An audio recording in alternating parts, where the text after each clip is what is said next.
And welcome everyone to the main event. This is the 2021 PHU rookie draft. And god dang it, am I excited. A little bit delayed this time, Sean, but we got it going.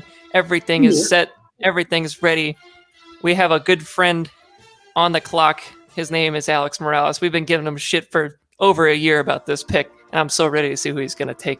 So I'm going to start this draft on Sleeper for the clock. And with that, Alex Morales and the London Silly Nannies are on the clock. And I believe that Alex has sent me his pick. I'm going to confirm with my friend to make sure. This is so exciting. I don't even know what to do with myself. So Sean, let's go over it real quick. Like, what do you think he's doing here? Because he's made so many different moves recently. You know, it really could be anything. It's just pick's already in. I'm assuming in some way he's fondling himself just a little bit. And he's got to know who he's going to take at this point, unless he was going to do something drastic like trade away one of the first picks again. I mean, the only other thing I could think of is he's trading, and I think the pick is in here. Hold on, the pick is indeed in, Sean. I can't wait. The pick is in. I'm here. Oh man, this is great. We have the sound. Oh yeah. Holy crap, here we go. All right, I think I have a special... Wait a second. My sources are telling me that we have a special video for the first overall pick. My source is Adam Schefter. Sources say. Hold on a second.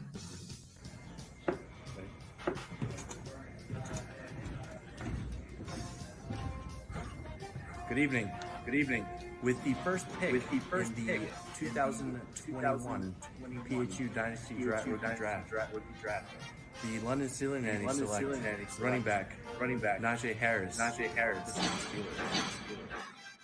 And there you have it, Sean. Najee Harris. I did not see this one coming. I'll be completely honest with you. You know, I was thinking Pitts. I was with you. I'm impressed. He finally pulled it. He finally pulled the trigger on a running back. I mean, it's just it's not what I thought after the Mark Andrews trade, to be honest with you. I thought for sure that would been a Kyle Pitts pick there, but maybe Alex is starting to learn a little bit, you know. Who knows? Another thing to think about too here, now you got Najee Harris paired up with DeAndre Swift for the foreseeable future here. I mean, it's looking real nice. You know, considering what Detroit did in the draft, getting Sewell. Sewell's a great fit for that Lions offensive line. Swift is going to have many more rushing lanes. Hawkinson's a good blocking tight end. It's a good fit. Now I just need Pittsburgh to build a line, and Alex has got himself a couple of good running backs. Yeah, Alex is in great shape at running back now, which is not something I thought I'd be saying right now, but here we are, and I'm proud of the kid because we went to AT&T Stadium, frankly, and we did 3 different videos, for his press conference there that you saw, and they were for Chase, they were for Najee Harris and Kyle Pitts, and I truly didn't even know which one he was going to take, and I thought he could have taken any of them. So I'm really intrigued to see where Alex is going to go with the rest of these picks. And now we have our great friend Justin Sr. on the clock. Let me change it over to his little tag here. Back to back. Justin has 2 back-to-back picks here, 1-2 and 1-3, and this could be the 2 remaining of the big 3, in my opinion. It just depends on, maybe he's talking trade. Maybe he's considering moving out of one of those picks. We'll just have to see. But as of right now, it looks like Justin's in the driver's seat to pick 2 of the top 3 players in the draft. So we'll have to see what's going on. And I'm going to do a little bit of updating as we go on some of these tickers and banners, so keep everybody updated, but it's also in Sleeper. So if you're watching it there, you'll be able to see the picks as I put them in. And boy, I really thought Alex was going to go Pitts, Sean. I really believed. I'm a little bit wrong. This is not where I was expecting the draft to start. It makes an exciting night. I don't know what's going to happen next. You mocked, in our pre-draft mock, you mocked our good friend Kyle Pitts to number 1, and it just felt like such an Alex vibe. I thought for sure after the Andrews trade that's where we were going. I thought that was the lock, but now this leaves a hole at tight end for Alex. He's got Jonnu Smith starting, so as soon as he fills one hole, it's like whack-a-mole. He's trying to just knock out some of these holes, and some of them just keep popping up. So I don't know. It's going to be very interesting to see what happens. But he does have Will Dissly. He does have Jonnu Smith. So both those guys have some upside, I guess, if you want. And Cole Kmet too. Actually look pretty good too. So I think I'm going to bring Alex onto the stream here. So give me 1 second, and let's see if we can get my young friend onto the stream. I'm going to send him a message, get his post-draft talk.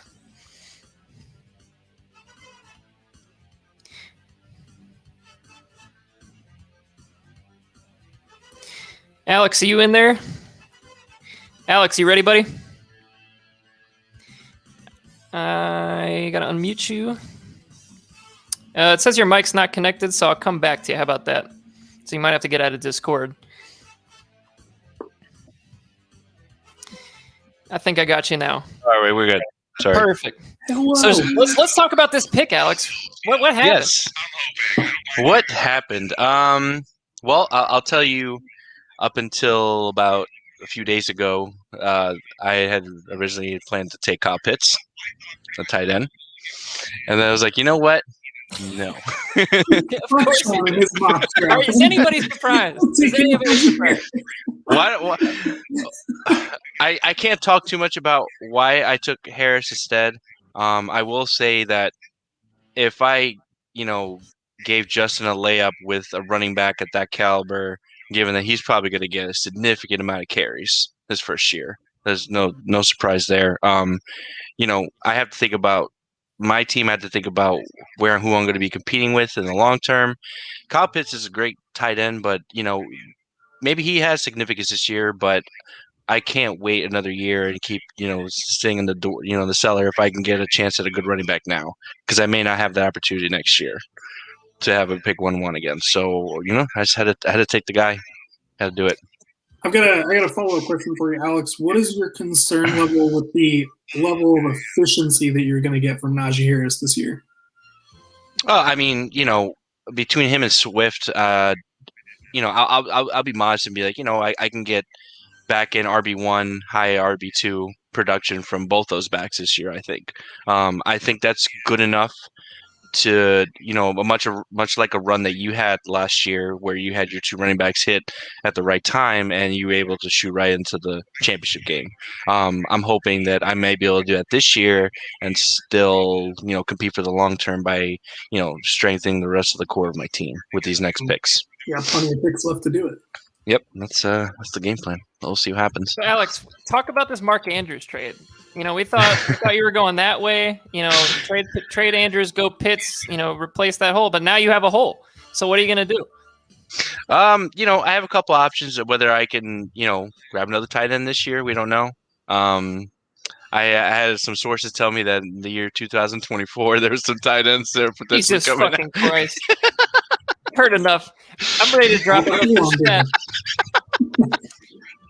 I am ready to drop you off. But I do like Kmet's upside, being like a very touchdown volume heavy tight end.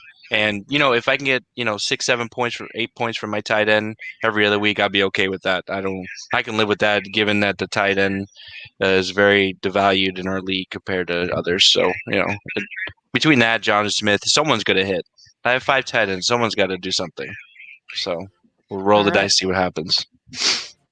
And with that, we have another pick. So, Alex, we'll talk to you a little bit later, but thanks for joining on and talking about your pick that we all were so anticipating. So, see you in a minute. And we have a pick in, and it's Louisiana Hurricanes making a selection, Sean. And I do not have a fancy video for this one, so I'm just going to go ahead and announce it. Production value is all downhill from here. I mean, production value is just going to tank from here. But at pick 1.2 in the 2021 rookie draft, our good friend, Louisiana Hurricanes GM Justin Senior selects Jamar Chase of the Cincinnati Bengals, the wide receiver. This is a no-brainer, right? It has to be. Chalk. Yeah. Feels right. This is a no-brainer. I mean, Alex, takes Harris 1-1. That's probably who Justin was really shooting for, but the value is just as good here with Chase. He's going to have a great rookie season right out the gate, pairs up with Joe Burrow. I would have nothing to say bad about this pick for Justin, just taking the best player available. My first thought was he might have been trying to trade this pick. He did take quite a bit of the clock. But, there's still another pick here, too. He might try to trade it, so we'll see. But I'm a huge fan of Jamar Chase. He's one of my favorite players in this draft. He's literally... people forgot how good his sophomore season was. He was literally one of the best receiving options in the history of LSU as a 19-year-old. He was the number one receiver on a team with Justin Jefferson. Take a second to let that sink in. Out for him. Yeah, we can just ask Dan how that worked out for him. Yeah. I'm assuming Justin's fan. He's just super happy with this pick.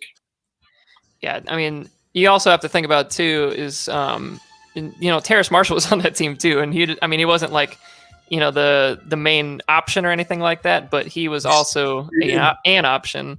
Wide receiver U, maybe it could be. I mean, I remember back in the day when it was like a crime to pick an LSU receiver. I picked like Ruben Randall, and it was like, holy shit, what are you doing? And then I think then it all changed with Odell and Jarvis, and then that's when it started getting wild. So interesting pick here for the Hurricanes. He's got another one coming up right now. So we got pretty chalky picks with Harris and Chase going 1 and 2. I mean, where does Justin go here? Kyle Pitts is the low-hanging fruit. I mean, anybody at this point that takes him is getting a top 3, top 4 tight end automatic, it feels like at this point. I mean, it's hard to say automatic with any player coming into the NFL, but he feels the most automatic. So he certainly feels the most automatic. I think it depends on how you feel about maybe the other 2 running backs that are considered in this next tier, but I think it just depends on how he wants to build his roster. Yeah, and this could also, I'm like if I know I've been talking about trades quite a bit, but if there is somebody clamoring for Pitts, I don't think he's going to get a whole much further than this. I mean, 3 and 4 is kind of the last 2 picks I would expect him to be at. So maybe this is somebody, at least thinking about trading up for him that might need a tight end. But I mean, really, if Justin takes Jamar Chase and Kyle Pitts, that's going to be a hell of a draft, just to start. So we'll see. So let's talk here about. Let's see. He's probably going to go running back here, though. He does have Hawkinson on his roster. I just had to re-verify that. Yeah, Hawkinson is there, and that's the reason I'm thinking trade, because maybe he would consider trading Hawkinson in this pick in a larger package potentially, but that's not really something he needs to do because his team's already good. So it's just a matter of if he wants to make a bigger move and maybe acquire picks maybe for later down the road. Tons of different options for the guy. So I would, if I'm a betting man, I might say Javonte Williams or Kyle Pitts, but I would take Pitts personally. But we'll see. So Justin's got 6 minutes and 45 seconds on the clock as of right now. Let's see here. Maybe I can throw up some different graphics to talk about while we're sitting here. So this is what this production value is all about. Where did Chase go in our startup league on Monday? Was he a top 10, 12 receiver, right? Chase was probably in the second round. The second round? Second or third round. Very interesting. It would make sense. I mean, right. He's probably a top 10 dynasty wide receiver already, probably, right? Didn't Alex take him? I think Alex took him in the startup league. I honestly don't even know who took him. It's a great question. I know Alex he took 2 quarterbacks in the first 2 rounds.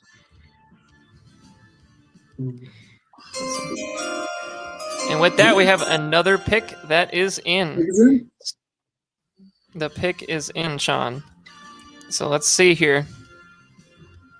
So with pick 1.3 in the 2021 PHU Dynasty Rookie Draft, Justin Sr. and the Louisiana Hurricanes select Kyle Pitts out of our wonderful, wonderful Florida Gators. Chomp, chomp.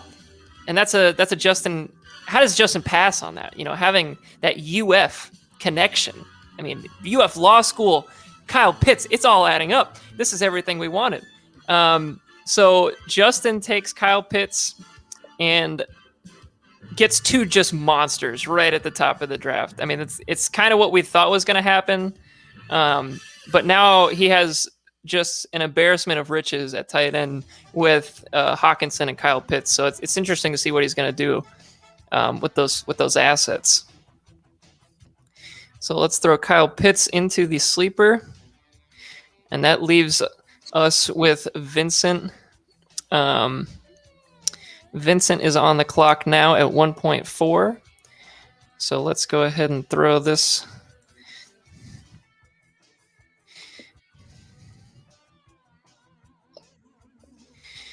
That's going to go up. That should be 1.3, not 1.2. I don't know. I feel like Hawkinson's a trade target now. For anybody. Yeah, I mean, Hawkinson becomes probably one of the hottest trade targets at tight end at this point. And now Vince is on the clock at 4. So maybe we can bring on we'll bring on Justin perhaps when we have a little bit of a lull after this first few picks, and maybe get him to talk a little bit about these two selections. Vince has 9 minutes on the clock, so let's try to bring him in, actually. Let's see here.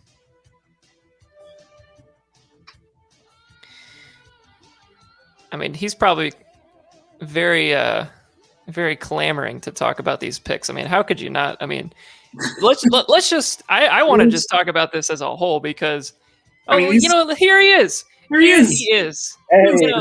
This is what we're here for. Justin, how happy are you right now?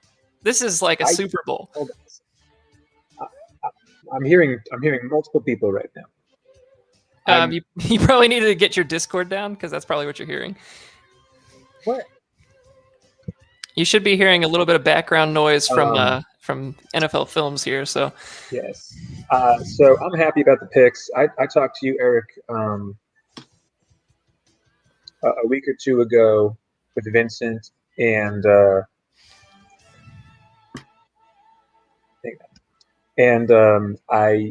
was of the impression that Alex was going to take Pitts, and I would take Najee Harris and Jamar Chase, but regardless of what Alex did, I was taking 2 of those 3 no matter what. So I'm not really sad about it. I mean, now that you have Hawkinson and Pitts, do you have plans now? I mean, is the trade line open for you right now, or are you kind of just happy just having these guys on the roster? I'm happy just to have gone BPA here.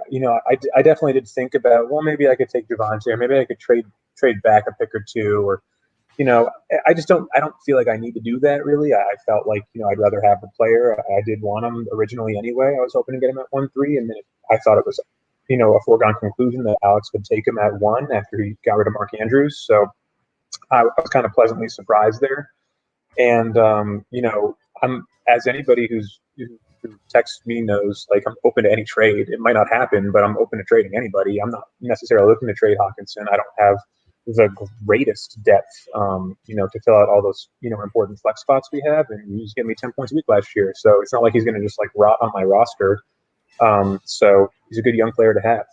It would be a different story if he was a little older, but I'm not sad about holding on to him for now. And if someone wants to inquire about a tight end, I'm open to it. I mean, now, Sean, we already know this is one of my favorite teams. This might now be my favorite team. I might like this team more than my own, just because of these additions here in the draft. I mean, this is truly phenomenal. I'm really happy for you and the Hurricanes franchise. This is a huge day. You probably didn't think heading into the trade last year with James that you were pulling a 1-3 out of your ass here and on top of your 1-2. And I mean, this is a big day. So let's let's see here. I think we might have another pick in here, so I might have to let you go here, Justin. But I appreciate your very insight. good. So we'll keep this train rolling. But thank you again for hopping on. Happy to be here. Awesome. All right, so let's see here. There's so many things I have to do production-wise to make a pick, so just give me a second. It's crazy. I'm gonna have to take down a couple of things here. So, what do you think of Justin's comments while I'm poking around here? Do you kind of agree with his line of thinking? It's kind of fitting. Feels like the Falcons did the same thing, right, in the draft, where maybe not the most pressing need on their team since they don't really have a secondary. So, but take best player available. Screw it, right? Take the talent. I think BPA is the way to go in just about every. I mean, situations change so much every year. I definitely agree with you. And then now that I'm a little bit behind on switching over some of these production things, we got the Swallows are up next at 1.4, and their pick is in. So let's get that chime. You know, I'm not going to not let them hear the chime, right? Gotta hear the chime. That's what we're here for, Eric. All right, so with pick 1.4 in the 2021 rookie draft, Vince and the Bonerville Swallows select Javonte Williams, an Eric Delrado favorite at 1.4 here, and he is the direct competition to my Melvin Gordon now. So Vince takes another running back. This is definitely a team need for the Swallows. They kind of just had a little bit of a fall off there after James Conner kind of didn't really do anything last year and ended up falling out a little bit. I like this pick a lot. Do you think that he should have gone somewhere else with this pick? No, this definitely feels like the right pick. I think this is the way it was trending from previous conversations as well, where he was liking Javonte Williams at 4. So I think it fits right into the team. We'll see. His previous running back picks have been, I feel like, up and down, right? Ronald Jones a couple of years ago. We got Miles Sanders a couple of years ago too. So we'll see how this one fits into the running back room.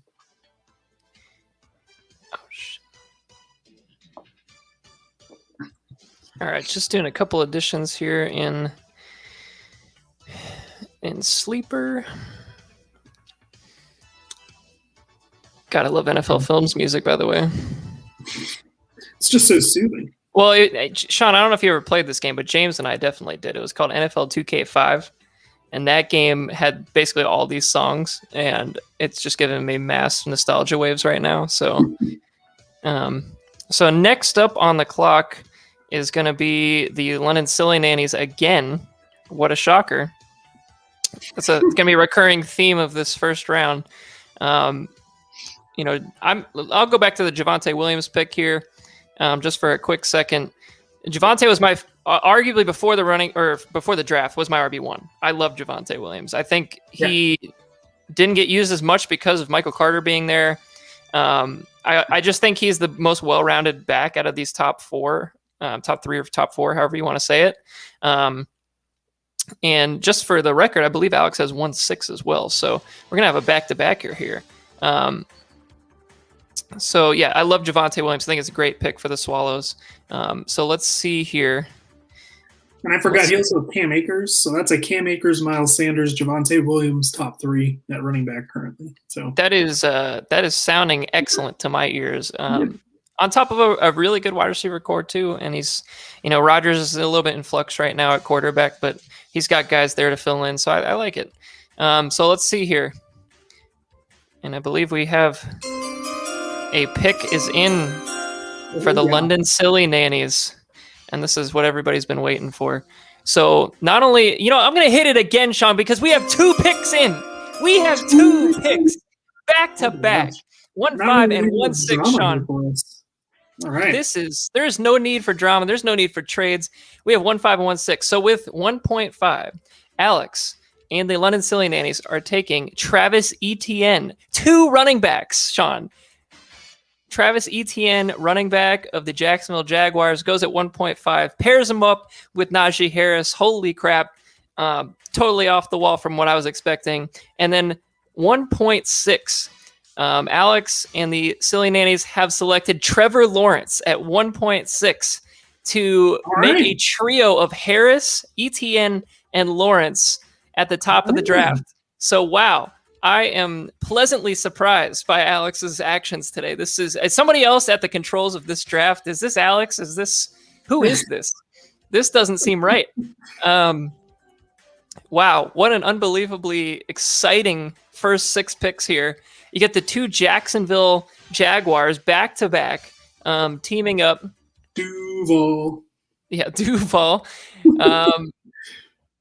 It appears that Trevor Lawrence is already questionable in sleeper, everyone, just so you know. He's questionable with the shoulder injury. Might not want to start him week 1. But Alex has managed to select Travis Etienne and Trevor Lawrence. What do you think about those picks? I mean, good Lord, I just was not expecting that. I'm just so shocked that there's no wide receivers off the board for his team right now. That was the first thing I was thinking too. I was like, man, no receivers, no Kyle Pitts. This is just not what I thought it was going to be. I thought we were going to see Kyle Pitts 1, and I thought at 5 we would get a receiver, but that just did not happen. I was thinking maybe like Jalen Waddle, Devontae Smith at 5, but this board fell in a way that he apparently liked the Jaguars players. So 2 running backs. So let's talk about this trio real quick. It's Swift, it's Harris, and Etienne for the foreseeable future. Very interesting. That is respectable.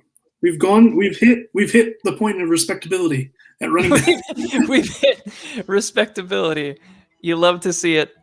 That is unbelievable. Well, congrats to Alex for making 3 what seemed like quality first-round picks. What do you think about Trevor Lawrence at 1.6? Is that too high?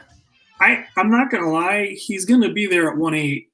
So I'm curious as to why he didn't take one of the next 2 wide receivers at 1.6. Yeah, did he really think Dustin and the Kentucky Elk were going to take Lawrence? Was he just trying to assure himself that he got Lawrence at this point? But like, to my knowledge, Dustin has Kyler Murray and Dak Prescott, right? I believe so, because I've tried to trade for them multiple times.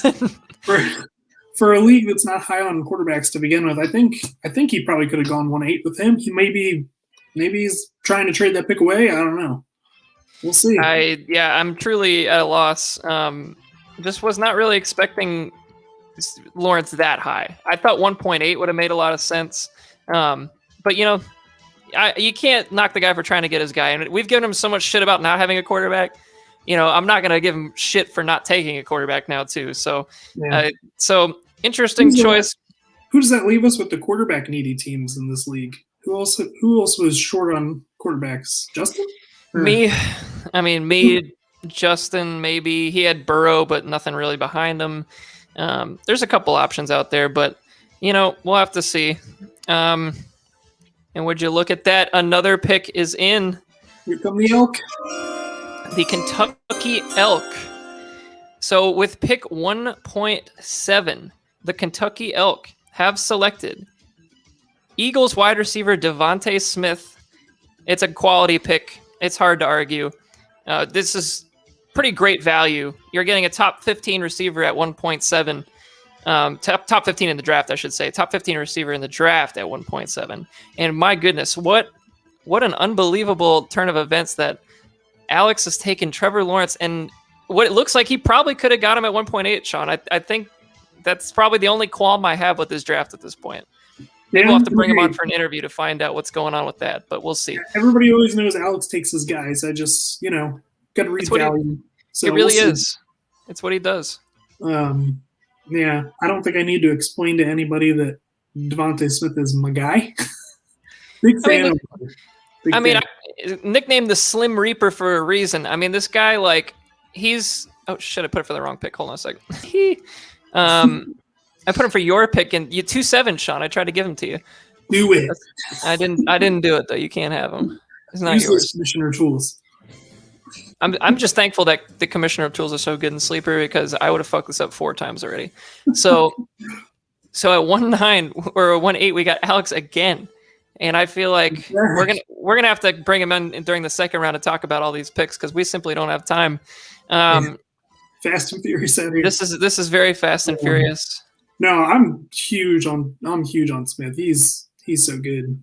The giant knock is his size, but he was one of the best. I think he's best receiver. I mean, not the best, but one of the best against press coverage in college football, which at his size.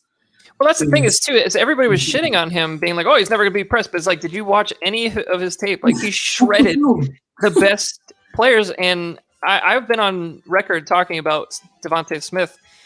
Like, where are you going to find a guy that's that dominant, literally won a Heisman?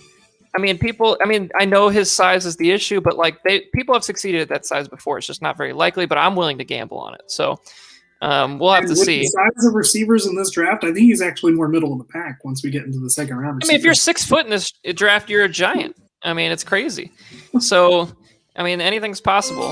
And we have another pick in, and this is Alex Morales again, and I need to change over the clock. So at pick 1.8, Alex Morales and the London Silly Nandies have selected Jalen Waddle, wide receiver from the Dolphins, and this is great value. I mean, Alex, in the draft, we have talked about this before when we were watching the draft out here. He was thinking about Jalen Waddle at 5, now gets him at 8, so now he gets the receiver that we were talking about. And oh my goodness, I mean, what an unbelievable haul now. This looks great for Alex. This is, I mean, I will usually be the guy, torching him, but not today. This is probably one of the best drafts he could have imagined, the way it fell to him. Hey, if you're more of a Waddle guy instead of Devontae Smith, then he's good. I mean, I think that just comes down to preference at this point. Waddle's just so damn fast. I mean, Waddle certainly has upside. I mean, to me, their upside is the same because, I mean, if Smith's, upside is, a Hall of Fame wide receiver, which it seems to be. I mean, I don't know if Waddle's is the same. I think Waddle is more of like a Hill, a Tyreek Hill, maybe a little more gimmicky and gadgety, whereas I think Smith is more of like that Isaac Bruce. So it kind of just depends on what you're looking for.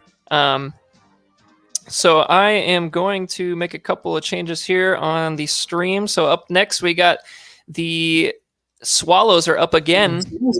And this is part of their trade that they made earlier this off season. I'm going to pull down the ticker because that's out of date. So the Swallows here, who's on the board for the Swallows here? I mean, it seems like Rashad Bateman is still on the board. Quarterbacks, some running backs. There's some options. So you go running back again. I mean, there's a couple running backs that they might be a reach, but when the positional advantage is so steep.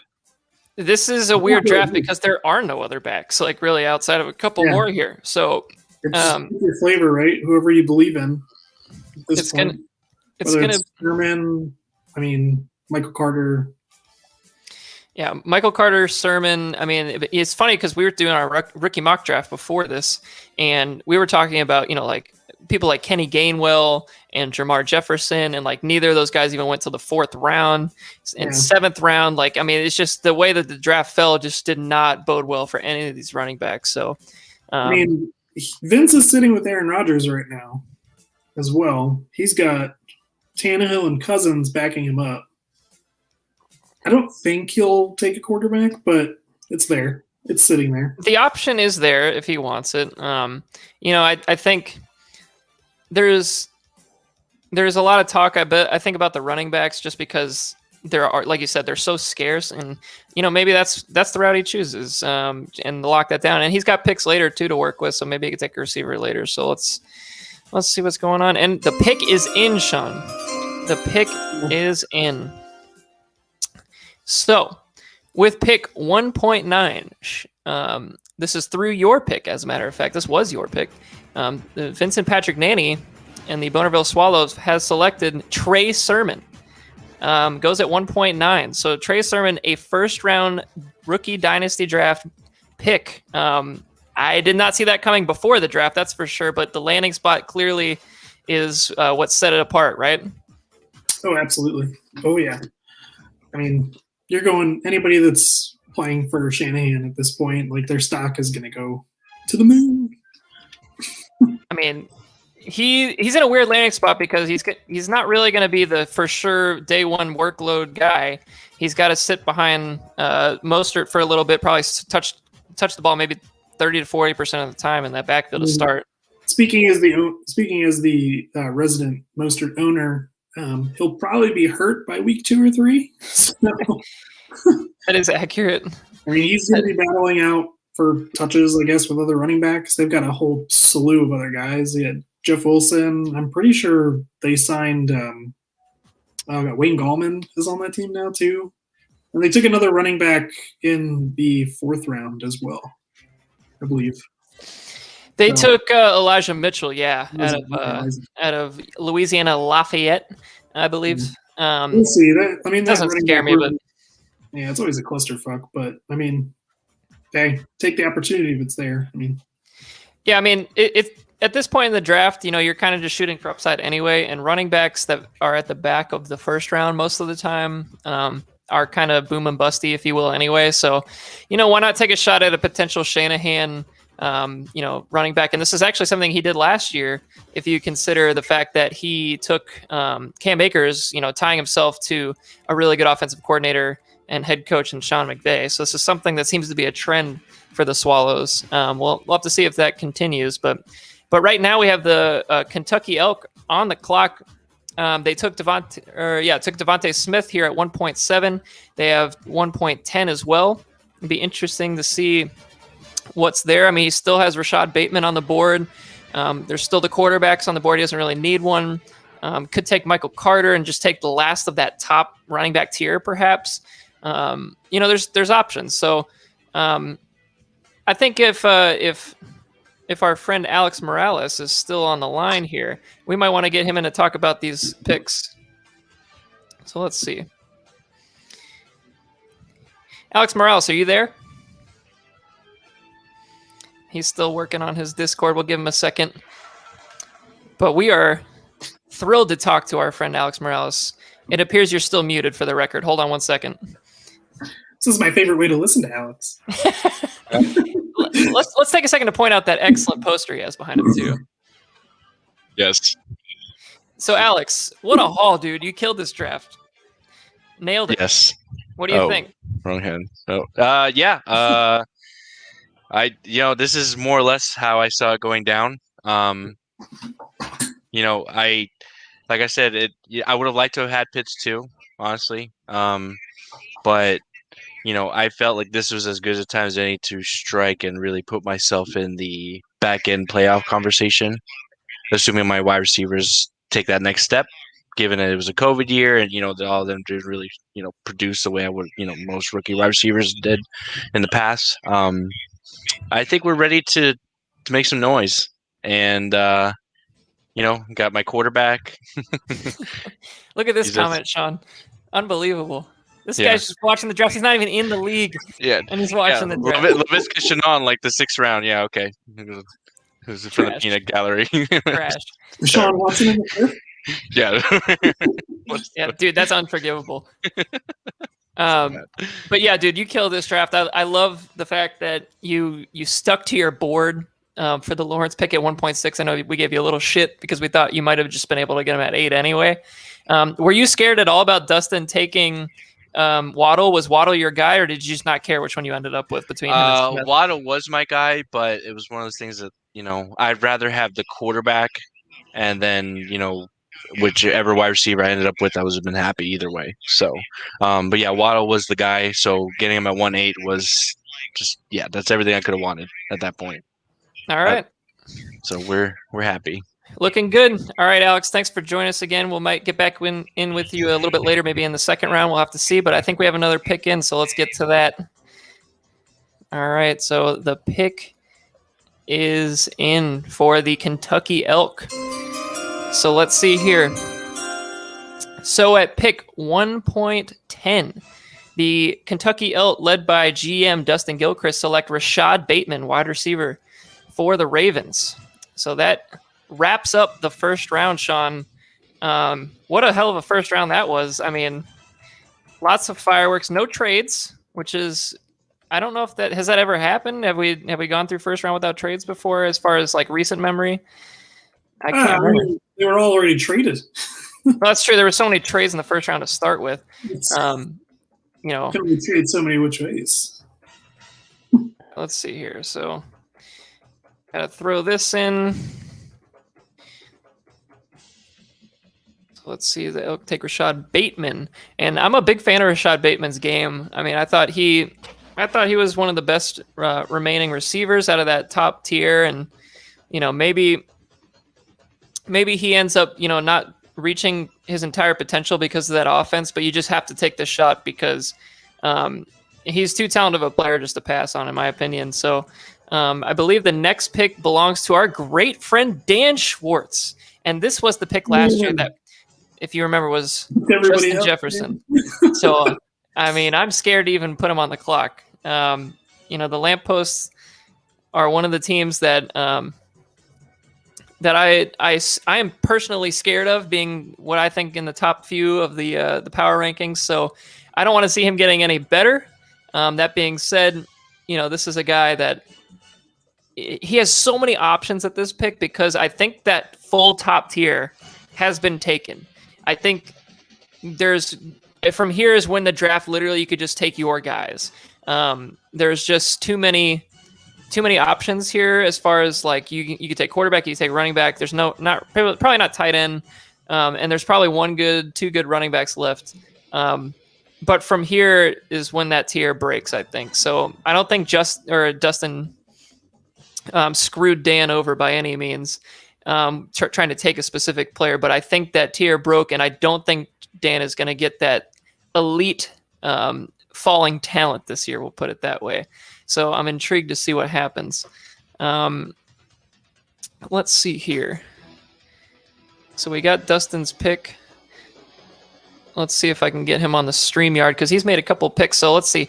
Dustin has taken Devontae Smith, and he's taken Bateman, correct? I believe he has.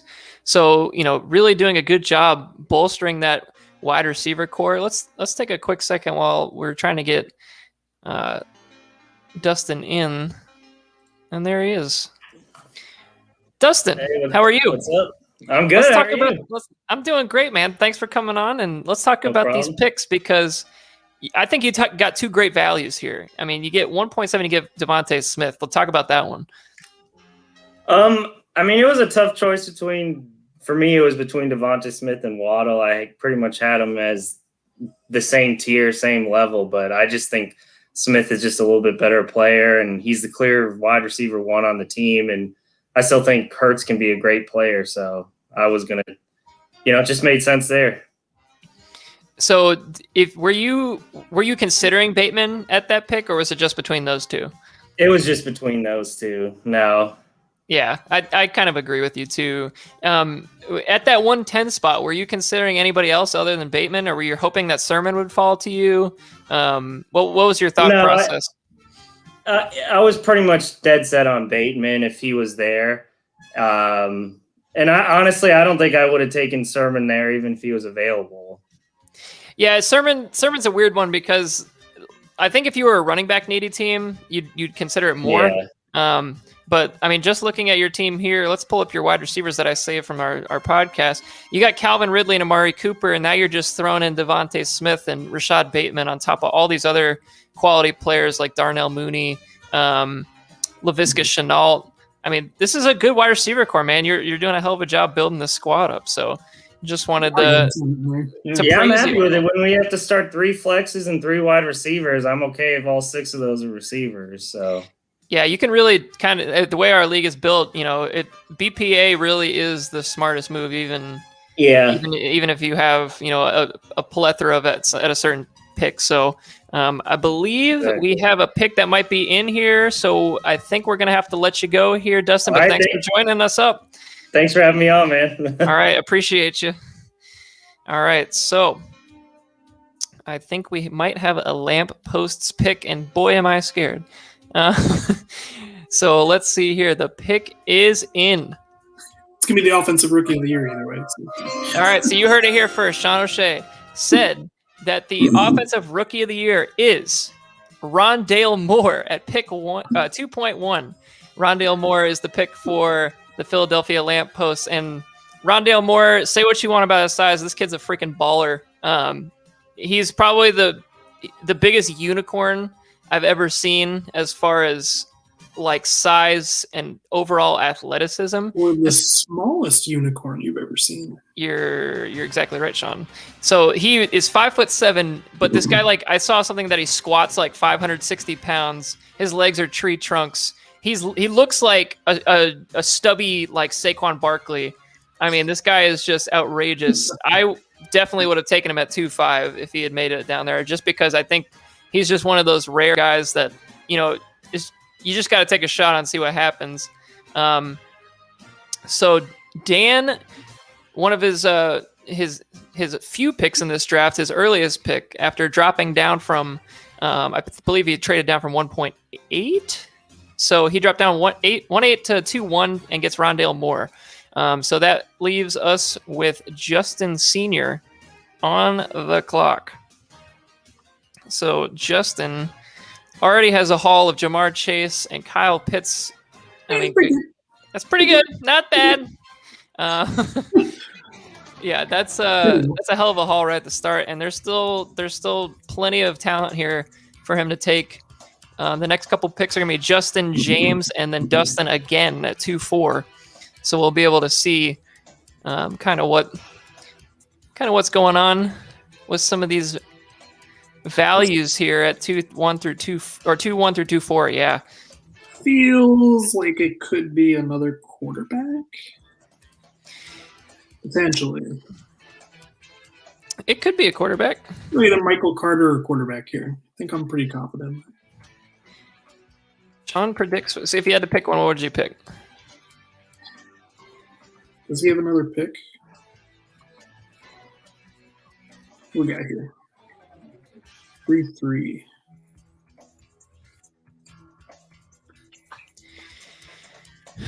Jeez, I need to update my actual, because I have a pick coming up. I got to start paying attention.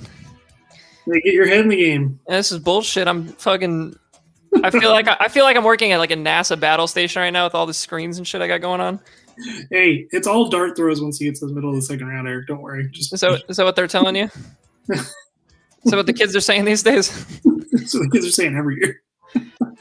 I mean, shit, dude. My second round picks have been so fucking bad lately. It doesn't even matter. Who is it? It's been Leonte Carew, Hakeem Butler. Ugh. It hasn't been good for me. So maybe I should just trade out. It's not even worth it. Just wasting my time. So let's see. Just updating my own personal big board here. So we are at pick 2.2. Hurricanes on the clock with 7 minutes left to pick. Take as much time as you want. We got this beautiful soundtrack. I know this soundtrack. Dude, this is one of my favorite songs so far. Actually, listen to that fill right there. That's beautiful. James probably knows all about this because this is all the background that was. If you played NFL 2K5, this was they had a special. This is like MTV time, so they had like a whole game. Like part of the game that was called like cribs or whatever.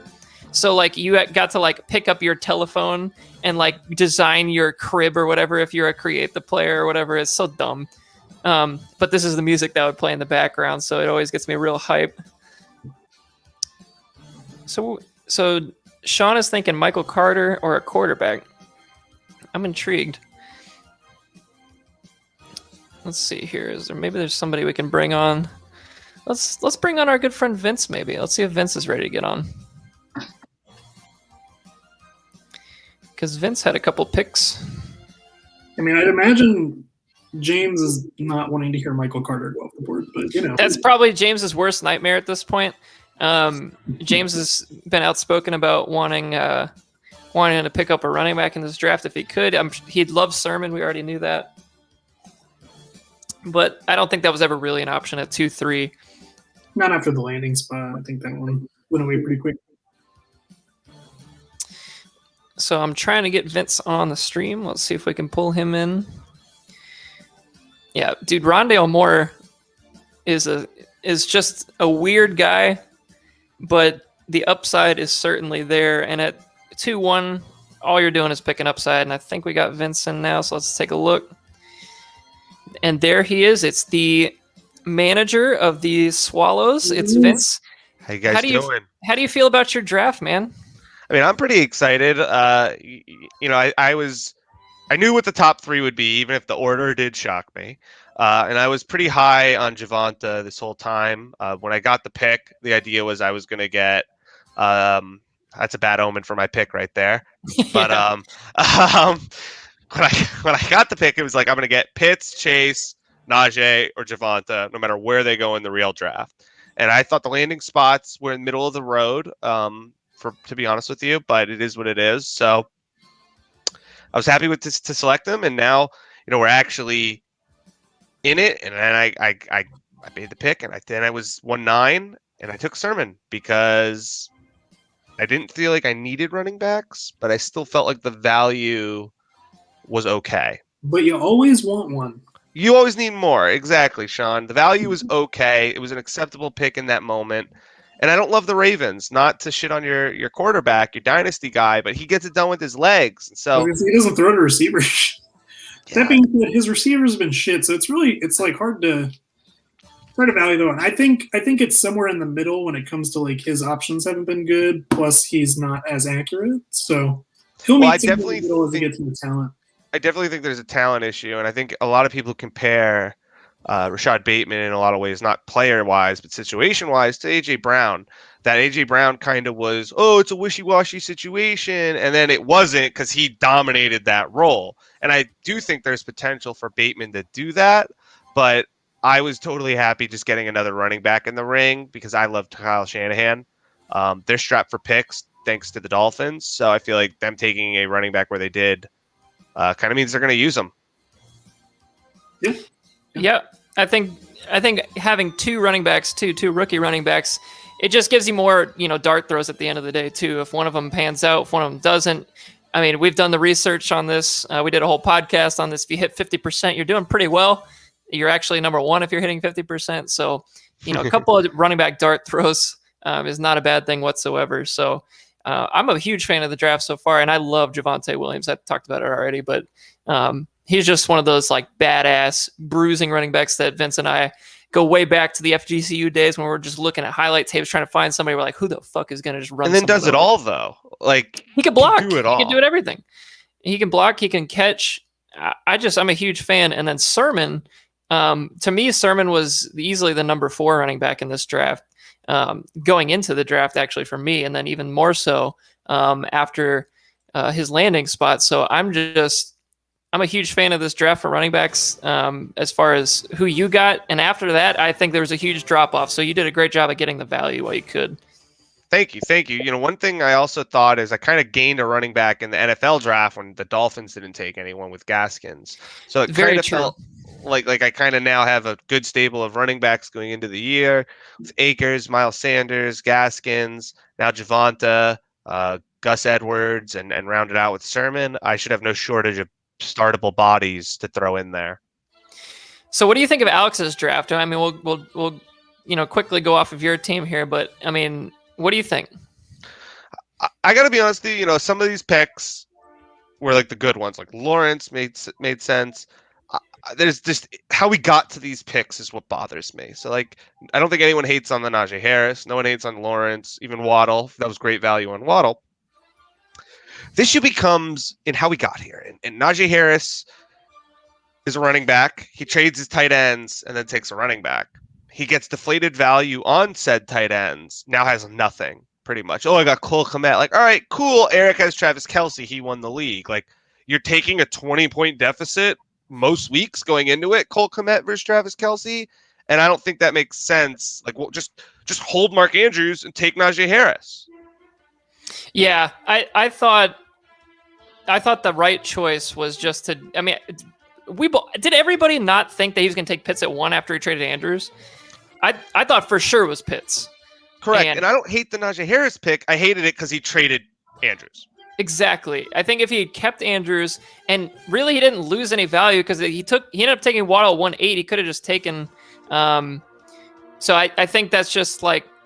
It just made no sense, like the way it all went down. I mean, and now he's just, like I said, he's playing whack-a-mole now. He had one hole, now he has another. It just seems kind of weird, but I do like the players he's taking. It's just the value just seems odd. Well, I know we're close on Justin's pick, so I'll say my thought after that. Does Justin pick in?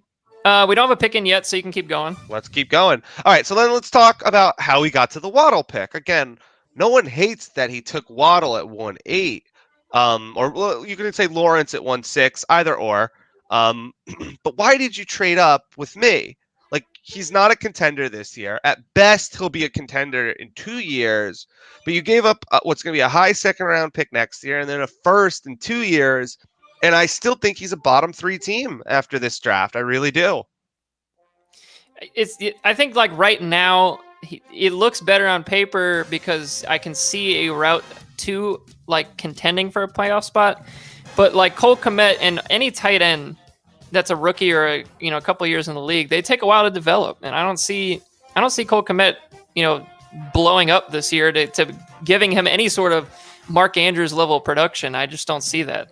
No, I see him taking a bottom 2 tight end team. I think the only person who has comparably worse tight ends is Tibbs, unfortunately. I think Tibbs is like batting with Logan Thomas, and maybe he might even be better, truthfully, so than the stable Alex has. I might even take with Tibbs tight ends now that I just said his name out loud. So it's bad. It's real bad there in London, and I don't know what he's going for. Like, I still think he's a bottom 3 team. I don't even think his running backs are that startling that it's like at least with Sean, I knew what he was doing with his life, like Jonathan Taylor, Clyde. It's like, all right, we're building something. But like with Alex, it's like I still see major deficits at wide receiver. Like you're trotting out T. Higgins and like again the boys, the Vegas boys. Like no one wants the Vegas boys. Those 2 schmucks.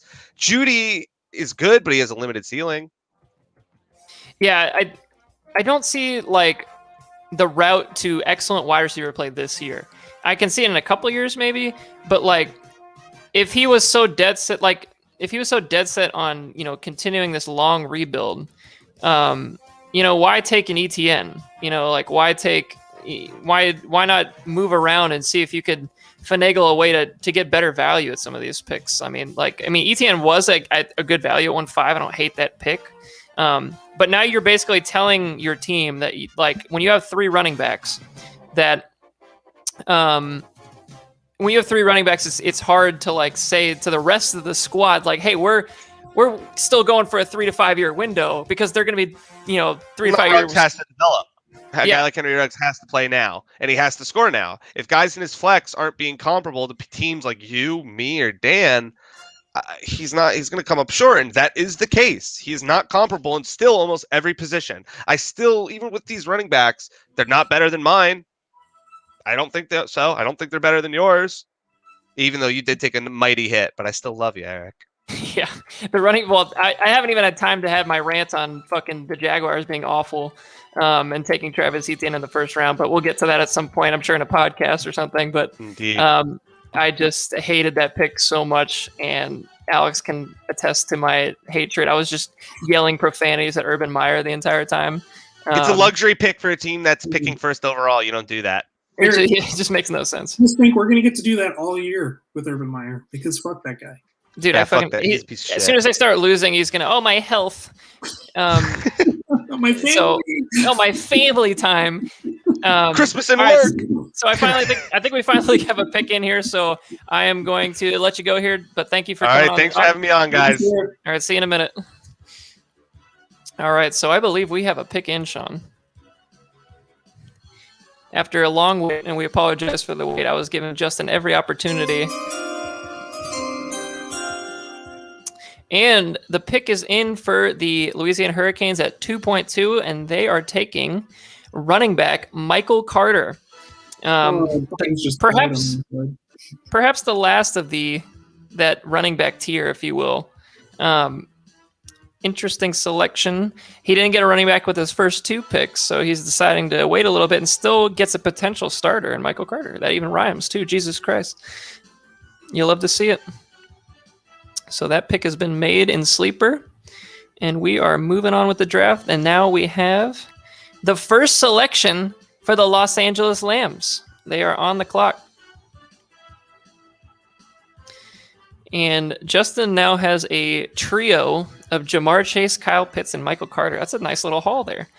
I believe there were some trade talks going on with Justin at that 2-2, so that's why it took so long. So apologize for that little delay there, but After those trade talks fell apart, it appears that James now is on the clock at 2-3, and James, just completely got sniped on Michael Carter there. I'm sure he's not happy about that. So now what does James do here? I mean, the value is not at running back anymore. There's not a ton of options that really excite me at this point. As I think that cliff kind of just fell off, so I'm intrigued. And then next up we have Dustin and then me. Would you look at that? Would you look at you? All right. Let's see here. I gotta do some work on my own personal board. James let's look at James's team here while I got some time. I mean, yeah, look at these running backs, Sean. Started Christian McCaffrey, Sony Michel, Marlon Mack. It's not a good running back room. He's got to find some help, and maybe this is a spot that he's working a trade for to try to see if he can trade this pick perhaps for some running back help, because that seems like the clear need of this squad. Receiver room looks pretty good. He's got Evans, he's got CeeDee Lamb, he's got Cooks and Lockett. He's pretty fine there. You're looking at your third running back being... Is it McKinnon? I mean, Sony Michel, Marlon Mack, Malcolm Brown, Duke Johnson, Jerick McKinnon. Yeah.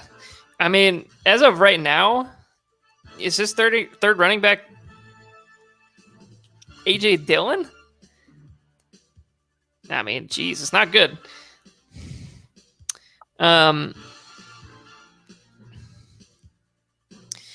Interesting.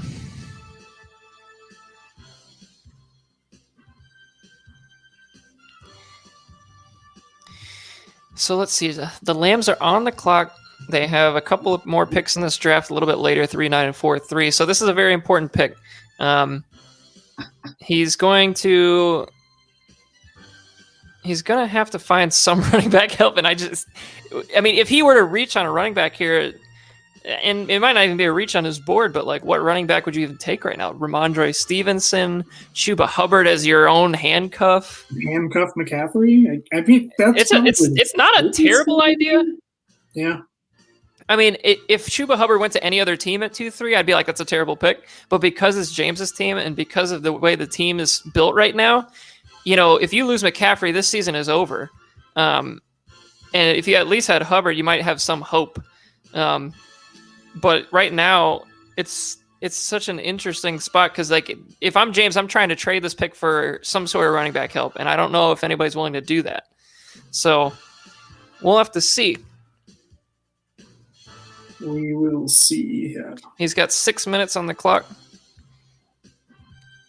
so plenty of time to make a pick. I mean, BPA is not out of the question for him too. I mean, his wide receivers are good, but they're not like. Well, that's where the value is. Like, yeah. He takes a receiver. That's certainly where the value is right now. Yeah, I mean, the top 5 receivers are good. I think there's a bit of a drop off after that, but yeah, there's options. We'll see. We're going to go a little bit radio silent here. Let's see here. What can I pull up? I got all these things pulled up for radio silence, so let's make it happen. All right, so let's do a quick look while we're bored and waiting. Let's look at some team values, Sean. What do you think about that? Let's do it. Let's get some team values in here. So this is from a website that I use that kind of ranks your team values and how it looks. So let's put this on the screen. All right, so as you can see, it kind of shows you on a basic graph kind of what teams have good, strong positions at and what teams don't. I think I took this before the Mark Andrews trade, so apologize for that. But it appears, so that's your team value total. And let's see if we can go to just specific picks. So that's your draft picks. And here's quarterback. So Dan Schwartz, the clear leader at quarterback. Tibbs is right behind because of Pat Mahomes. Sean, you're fourth. What do you think about being fourth? For how up and down my quarterbacks have been the last couple of years, I'm fine with that. Yeah, it's been a quite a ride for your quarterback room, huh? I honestly believe it's going to be an upswing this year for Wentz, just because last year was so far down. Right. But I actually think he's going to have a pretty good year in Indianapolis. And Lamar got weapons. He got more weapons. His second receiver isn't Willie Snead, so right. I actually I took Wentz in the Galactic League because I think there's, as a third quarterback, I'm pretty happy with him. Yeah, I mean, they picked up. Who did they just pick up? Eric Fisher. Is he even going to play this year? Fisher, I think he's playing. Yeah, could be wrong. I mean, when did he tear his Achilles? I think it was towards the end of last year, though, so maybe it's not. Yeah, he might start on the pup, but I mean, I've been wrong before. He's gonna be a world beater after he comes back, but I mean, he's still a guy. It's more offensive line help. I mean, I don't think you need to put world beaters when you've got literally the best offensive lineman in football, best guard in football, wherever you want to. Yeah, I mean, rank that. He's gonna. I mean, Taylor's gonna have a hell of a year. I really believe in Taylor. Same. I mean, you have to. But I love Taylor to begin with, so there's that. Yeah. Oh yeah. Wentz has always kept his running backs involved, or he likes to keep running backs involved because he played majority of the time with Sproles. So we'll see. I think Nyheim Hines should have a pretty decent year too, but there might be a drop off after not having Phillip Rivers anymore. It's tough to say. So let's take a look at the clock here. James is down to 2 minutes 30 seconds. Clearly, he's either panicking or he's trying to construct some sort of trade. So here's our running back values. This is before the draft as well, so mine took a massive hit, so I'm no longer the number one. It's interesting to see Alex is going to bump up quite a bit after this draft.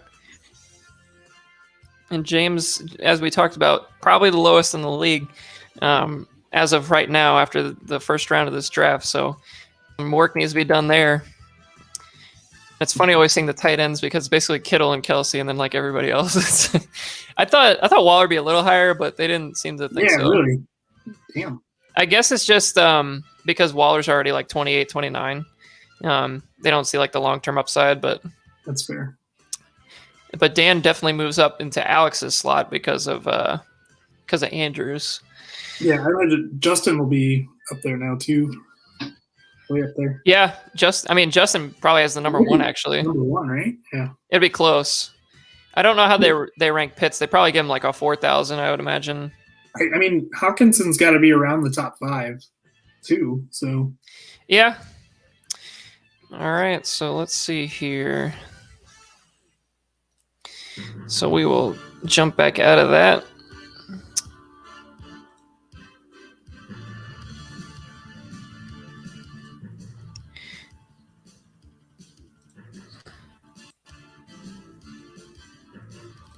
And I believe that we have a pick.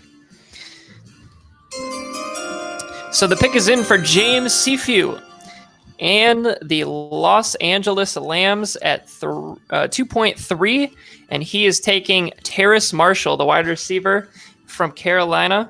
Pretty good value, I think. I mean, he could have been a first-round pick in the real draft. Interesting landing spot with Carolina. He's going to have to sit for a little bit probably behind Robbie Anderson and DJ Moore. But do you like the talent, Sean? Oh, yeah. Yeah, he was a first-round draft pick for me, like on my board. So I'm a big fan.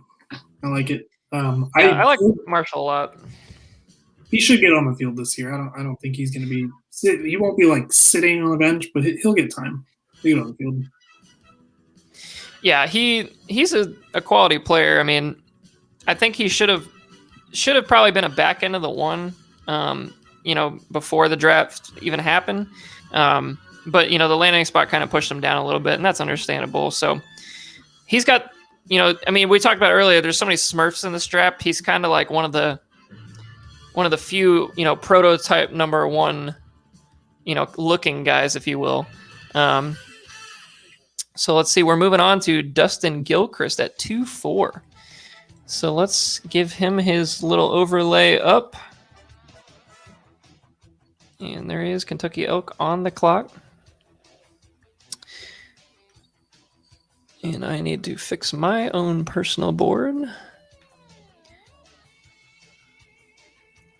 Pretty chalky according to my board. Yeah. Not any major surprises so far.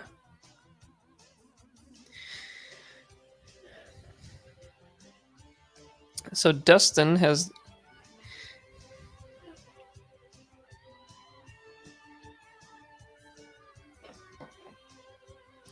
Dustin has 2-4. Well, he can go... He's already got Bateman and Devontae Smith in the fold. I think the last of the quality running backs, as we mentioned, have been taken already. And that was probably the first place I would have thought he would look.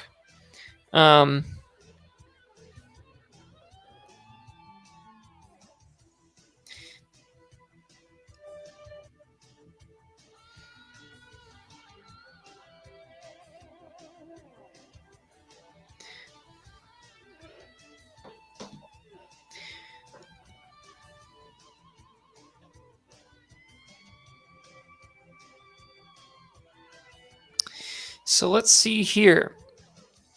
What does Dustin really need? Let's go to the Elk. So at running back, he's got Alvin Kamara, David Montgomery, and Kareem Hunt, and Damian Harris as his top 4. That's pretty serviceable. I wouldn't call that a need. Quarterback, he's got Kyler Dak. Probably doesn't need another quarterback. I think he's I think he's pretty set there. I mean, tight end, maybe. I mean, he's got Bobby Tonyan. He's fine. Hunter Henry kind of took a little bit of a value dip, but he's not bad either. Could be fine. Let's look at this draft capital. So he's got 2-4 and 3-1.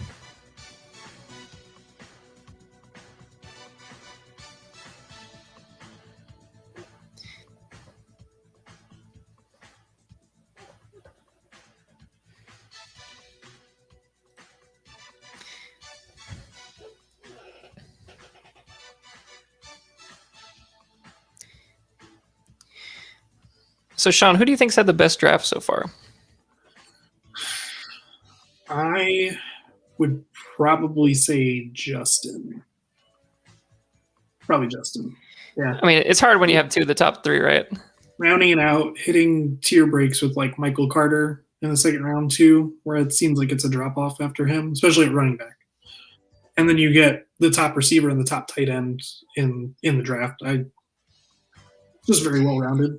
Yeah, I mean, he got the right value in the right spots for sure. I mean, obviously the first 2 were clearly the right value, but that last Michael Carter was the last running back with any real immediate value, in my opinion. And he's competing with Tevin Coleman and Michael Pirine, right? Was the other running backs in New York? It's LaMichael Pirine. I thought they signed somebody. I think Tevin Coleman. They signed Tevin Coleman. Yeah, Coleman, Pirine, and then Ty Williams as well. Yeah. So I mean, Tevin Coleman's really good at not getting carries in an offense. Yeah. Everywhere he goes, he just he thinks he's gonna get carries and then he doesn't. Yeah. I would have taken Carter before Trey Sermon, me personally. But I mean, is what it is. Everybody takes their picks. I get the Shanahan. I like Carter. I think the profile for Sermon to be like an every down back is better personally. But it's kind of to each his own when you get down to that level. Yeah. I did read an interesting stat on Michael Carter today, and I wonder if I could pull it up because I saved it on my phone. Let's see, Michael Carter.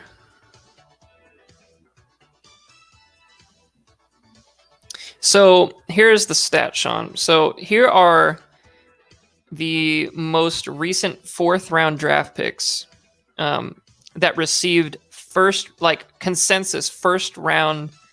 Hold on a second.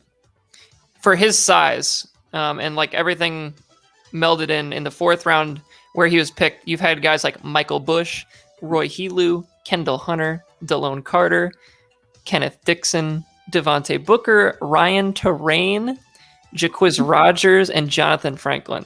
So it's not a good company list for Michael Carter. That being said, I like the guy as a whole just because of the landing spot. So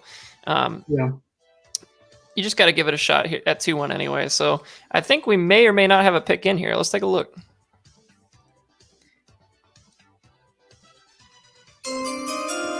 Justin, it's all proven winners. Oh, that's so funny. All right, so with pick 2.4, Dustin Gilchrist and the Kentucky Elk select Elijah Moore, the wide receiver from the Jets. I'm a fan of the pick. I think it's my next player off the board. It's quality player and was the next player on my board as well. Yeah, a little crowded wide receiver room, but I think we'll see. Fine. Jason Crowder might be a cut candidate for the Jets coming up here. So, yeah, I think you got. I mean, Mims and Davis are pretty much locked into the roles based on draft capital alone. But Elijah Moore's a slot. That's what he is, and it's a perfect spot for him. And I think he'll have every opportunity to win that slot job right out the gate. So I'm a fan of that. You got to think a new regime coming in, drafting that guy, and then Jamison Crowder, who's has no strings to anybody that's just been hired on that team. I don't know. It feels like he's gonna move on here probably. All right, so I am now on the clock, so I'm gonna take a little bit of a back seat here. Try to figure out what the hell I'm doing with my life.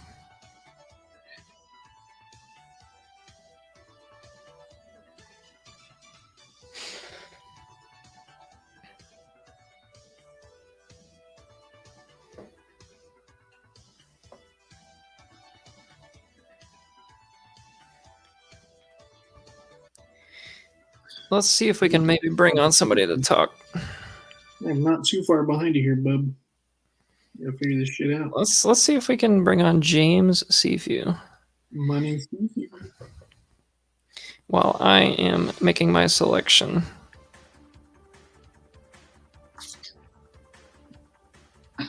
I gotta update the damn sleeper too. Just so behind. You're doing great. I mean, I'm surprised that I've gotten this far without messing up something totally, so. It's like I'm giving myself more clock time. Take as much time as you need, bud. I'm going to try not to take all 10 minutes, but we'll see.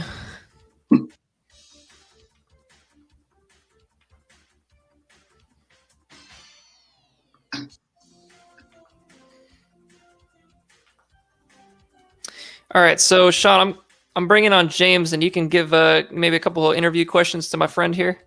Oh, I got words for James. Oh boy, there he is. I got words for you. Sorry, I made you a very, very nice trade offer. And You did. I'm offended. So You absolutely. I was here we go. aggressively going for Terrace Marshall right there. I'm very upset. Sorry. Good pick. That's what good- I would have taken him at the end of the first round over like Furman and Bateman. So Yeah. I just see him fall. I'm like, no. I thought for sure Bateman was going to take him. Just take I him kind of had a another feeling that too. You were looking at, Alex even in the little chat afterwards was talking about him. He's just a player who I think is, has got good potential, and I think he can get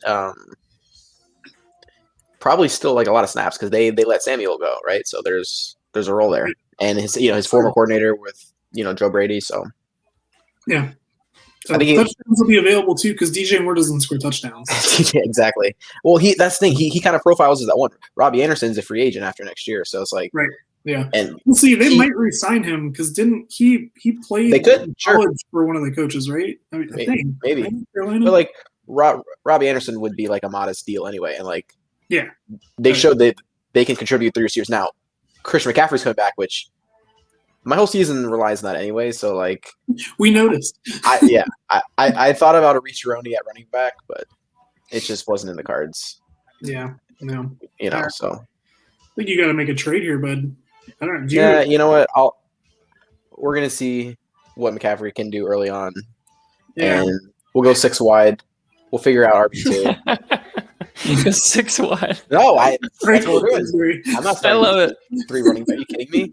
You know, unless someone shows up early. You know, I got random assholes. Like Jerry McKinnon's not the Chiefs. You got to legitimately field throw 'em 2 in there. running backs when McCaffrey's on bye week, though. That's fine. I slumped through it for 12 weeks last year. I can do it. It's fine. Where did that get you, James? Where did that get you? Nothing, but that's okay. I'm just gonna keep my picks, and we'll go from there. And with McCaffrey and some other guys on my team, I have enough where like I can compete early on, and we'll see how things shake out early.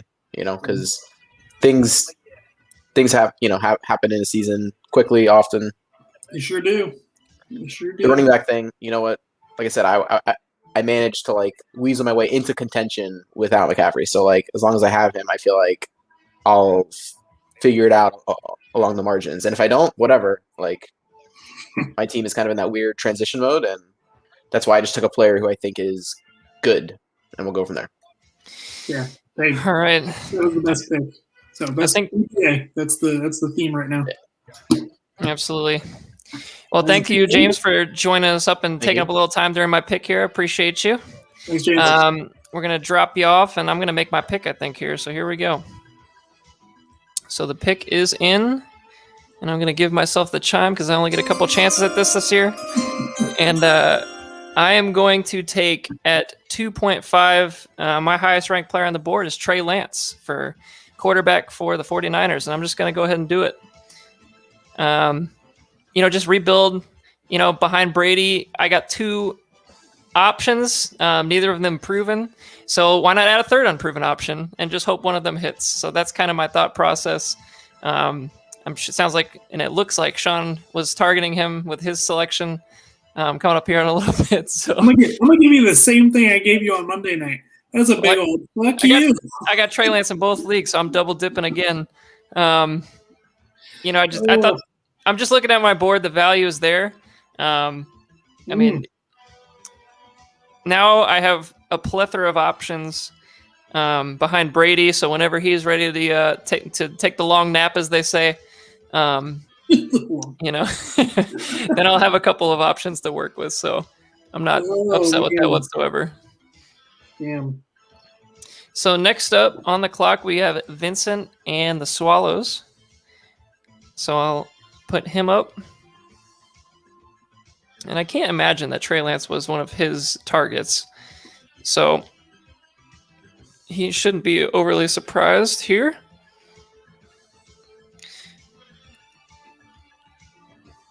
So it's very interesting because on my board, the top 15 players have all been taken. And there's been 15 selections. So very chalky by the rest of the league here at the top half of the draft. So I think this is where we're going to see some crazy shit happen. I think starting right about now, because I think everybody realized that, Elijah Moore, especially, these are big draft capital guys. Now is when the draft capital kind of starts to fall off a little bit. You see guys in the 3rd, 4th, 5th rounds kind of popping up here now. So let's see what happens. Vince already has, who's he got in the fold? He's got Trey Sermon in the fold, and he's got Javonte Williams in the fold. So he's got 2 running backs. They're clearly the running back value dropped off. I'm not going to ask you what you think, Sean, because you got picks coming up, and you probably try not to blow your positioning here. So I will. Let's go take a look at some draft history while we're just poking around here. So let's take a look at Vince's draft hits if we can go back. Or we might just have a pick in. Easier said than done.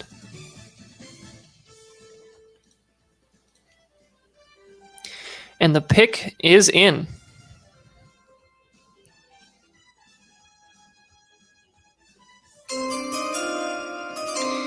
Okay, so with pick 2.6 in the PHU Dynasty rookie draft, the Swallows select Amari Rodgers, wide receiver for the Green Bay Packers. So Amari Rodgers goes at 2.6, pairs him up with current Packers quarterback Aaron Rodgers, the Rodgers brothers. Yeah, I feel the same way, Sean. I just don't know if he's going to stick around. But for now, it looks nice. So where do we think Rodgers goes if there's no controversy this offseason? Like in the same... he'd be at the top half of the second for sure. Yeah, he wouldn't be at 2.6. I mean, he's going to compete for the second receiver spot. And he's gonna play the slot role for sure. I mean, minimum wide receiver 3. It's just a matter of who's throwing him the ball. Because I mean, if Rodgers is there, you might argue him in the back half of the first round. So very interesting selection for Vince because he has Rodgers. So you got the Rodgers brothers now, the little Rodgers stack, if you will, at 2.6. So that's a cute little pick. So next up is my good friend Sean. So actually, if you want, Sean, I can pull you off the. I'll pull you out of here, and you can just text me what you're looking for. So let's see. So Sean at 2.7 has this his first pick of the draft this year, and the options for him are pretty limitless here at 2.7. He can kind of go in a lot of different directions. Let me get his thing pulled up. If I could find it. I don't know. Oh, here it is, the Long Gamers. Still one of the best team names. Still selling real fake doors. I'll talk about Rodgers some more. I'm a big fan of that pick for Vince. He took 2 running backs right out the gate. 2 good ones too, 2 quality talents. And I think Rodgers is a really talented receiver too. He's got a late breakout age, but that's because that team has literally put out receivers every year. He's sat behind. This year was Justin Ross. He was behind. The year before, you had T. Higgins. Before that, you had Mike Williams. So he's been kind of just poking in here and there. And I'm going to bring in my good friend Justin Sr. here to help me out with this telecast. So here we are. There he is. Justin, how are you? Look at this guy. Well, I saw you were alone. I didn't want you to be alone in here. I appreciate the offer, and I definitely need it because I'm running out of shit to talk about, and we got a couple more rounds to go. So, Justin, what are your thoughts? Like, who do you think's had the best draft so far? I mean, besides you, because I think it's you. I'd have to see it all in front of me. Obviously, Alex has had a strong draft. Yeah, let me pull it up for you. Hold on. Yeah, can we do that? Do we have a graphic? It's not a graphic, but it's this. So it's something. I can actually even pull this off the screen. Oh, okay. And I'll get rid of this graphic. So, I mean, for me, you obviously, Chase, Pitts, and Carter is phenomenal. I think Vince has done well. Earlier, I like a moron, I couldn't hear you because I didn't mute the YouTube that I was watching because I would never mute you if someone paid me. And so I was hearing 2 of you when you were talking. So I apologize for that. But yeah, I was taking Pitts, Chase, Harris, whichever 2 were left. I just assumed it was Pitts. And I've been saying that for a long time. What I have, I think Michael Carter is a reach, but I did want to get that last kind of viable running back because it's a need on my team. Who else? I'm also. It's been good for Alex. I like a lot of those players. Yeah, I think Alex. I mean, there was talks. I think I mentioned it earlier that there was talks about him going, Waddle going 1.5, and he got him at 1.8. So I love that value. That's tremendous value. ETN. Say what you want about that running back situation up there, but ETN and the talent is there. I mean, if he gets the touches, he's going to be a player. And it's really nice to have that kind of stack with Lawrence too. I personally think. I know it's not the obviously like quarterback receiver stack or tight end stack, but it's nice. I like it. Yeah, and Alex said that he wanted Waddle, the whole way basically at 1.8. So I really can't shit on the fact that he took Lawrence at 1.6, because I thought he could have just waited a pick and got him at 1-8, but it doesn't even matter because he got his guy anyway. Right. But we had Vince on earlier, and Vince was talking specifically about that trade for Andrews because, like, I don't know what the hell was going on with that trade because I truly believe that Pitts would be 1-1, and I'm pretty sure you thought that too. Yeah. So now that he's, this draft looks great on paper, but now there's still holes to fill at tight end. There's still, receivers that need to come in. I mean, Waddle's a help, but I don't see him being like an alpha number one right out the gate. What do you see from this team? I think maybe Alex lost the forest from the trees a little bit in the draft here, in the sense that I think it was a good draft plan. If you look at like just the draft as it is, I think he made a good play to get the guys he wanted to get. And in the process, I think he thinks he threw a wrench in my plans, which I know brings him joy. But I think he lost the overall picture of his team and the composition of that team while kind of navigating the draft process. Like I think they're the draft move, irrespective of his team composition, is a good move, but it doesn't really make sense for how he got there. He gets rid of Mark Andrews, or he puts Mark Andrews on the block, and we're all saying, oh, well, he's taking Kyle Pitts. And then I was shocked when he didn't take Kyle Pitts because he, made that trade. And so now he's kind of created a hole for himself, which wasn't necessarily there to begin with, which is kind of a strategy. So, Yeah, it's like I said, I think it's a whack-a-mole type of vibe I'm getting from this because I just really now the big thing was we talked about this pre-draft was his running backs was literally Swift, and then now it's Swift, Etienne, and Harris. It looks so much better on paper. Oh yeah, and they're three young guys that all have a ton of upside, and I love Swift. So I mean, that's what I'm saying is I think he navigated the draft well and the process well, and I think he made a good kind of play to get players that he wanted. I just think in the process he created a different hole that he didn't already have. Right. All right. I think we have a pick in for the long gamers. So how about I just leave you on? We can talk about the pick, and Happy to stay. we can do that. So let me get a different screen up currently, and I'm going to add Sean back in the stream just because I can. So let's see here. So the pick is in for Sean O'Shea. Sean with a long bit of deliberation, making a selection, and with pick 2.7, the long gamers electing Amon-Ra St. Brown, wide receiver from the Lions. There's a hyphen between Sean, the R. It's Amon-Ra. Listen, I didn't want to. It's Amon-Ra. Honestly, I mean, this is a Justin special. Justin, what do you think about this pick? I was as soon as I saw the name, I wanted to just close my laptop because that has 3.2 written all over it for me. I love the name. The name is tremendous. And I had his brother. A brother. And I was gonna say his brother is already on your team. That Amon-Ra is the most talented of them all, so I'm a big fan of the pick. I love to see that. Sean, I like this pick. I mean, Amon-Ra St. Brown's going to be, in the driver's seat for, getting that early. He could easily touch. start. Yeah, he could easily start on this team. He's going to be competing with brother Cephas and Richard Perriman and Tyrell Williams. So it's not the most. I could easily start on that. And he was a very good run blocker in college. And I don't know if you know this, but this new head coach for the Lions, this guy wants to run the ball. I think he's going to be on the field. Book it.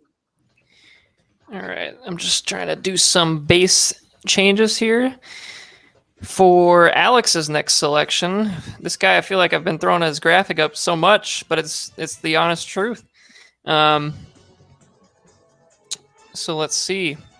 The Silly Nanny's on the clock at 2-8. I believe this is his first pick since the first round.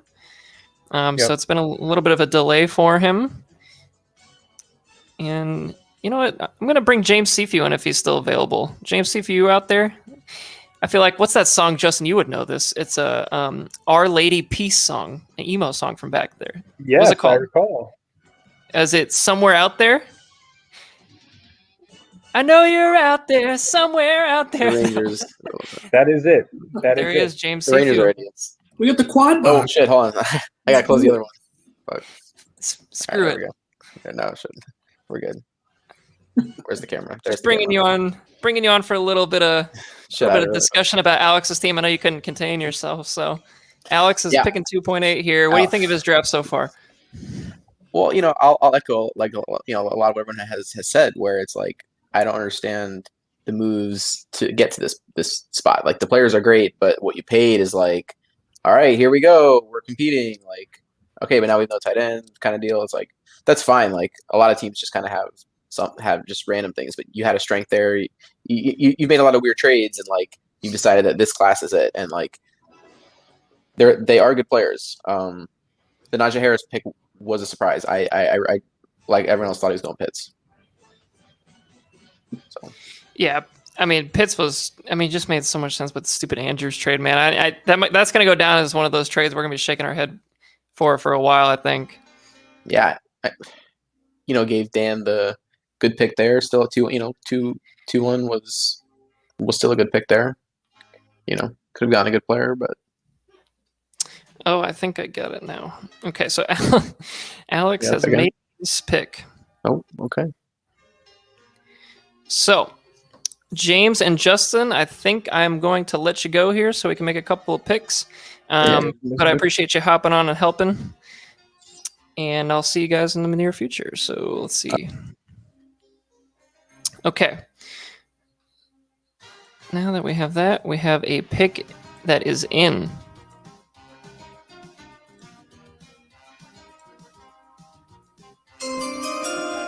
So, with pick 2.8, or is it 2.8? Yeah, 2.8. The London Silly Nannies select Pat Freiermuth, tight end for the Pittsburgh Steelers. So we were just talking mad shit about him not having any tight ends to work with. Now another whack-a-mole hole to fill, and he's kind of filled it. So, tight ends take a while to get going. Usually 3 years before they even start doing anything. So you can't say that he really filled this hole. He could be playing right away, though. He's a good blocker, so he'll be on the field. Yeah, I mean, I really like Freiermuth. I mean, he's definitely the second best tight end in this class from a standpoint of receiving ability. I think he's going to give Alex just another option kind of in that hodgepodge of tight ends that he has, whether it be Komet, Freiermuth, Janu Smith, Will Disley. So he's got options. Lottery tickets, I would say. I wouldn't even call them options. They're more lottery tickets than anything. I think Janu Smith is going to be okay. So I don't think he's going to be anything more than tight end 8 or something like that if he lives to his full potential. And now Alex does not have another pick again for quite a while, I believe. Yeah, he doesn't pick again until 3-8. So he's got a nice little break here to take. And we're back. And I believe Sean is now on the clock. I am going to...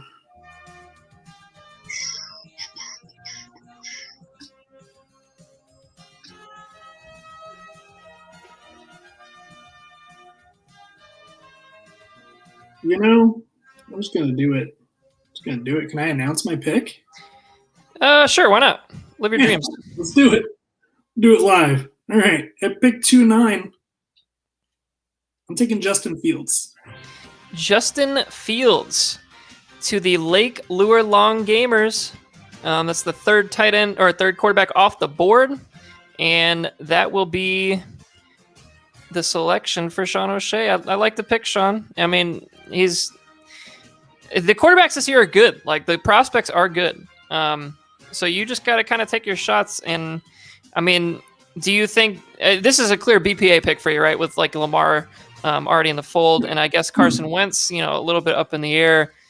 You might as well solidify the position.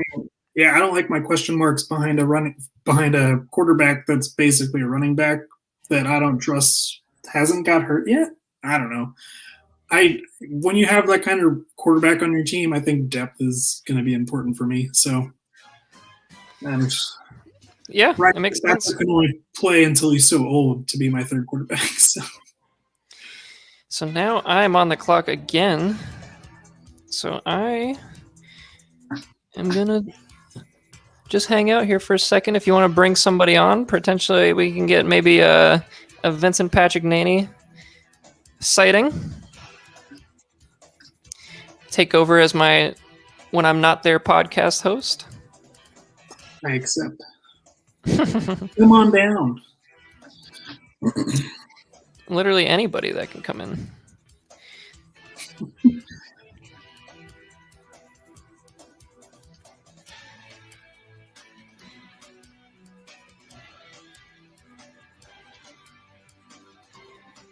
But quite the disparity between this draft and our one from Monday night, where Justin Fields went 2-5 in a startup league, 2-quarterback league, but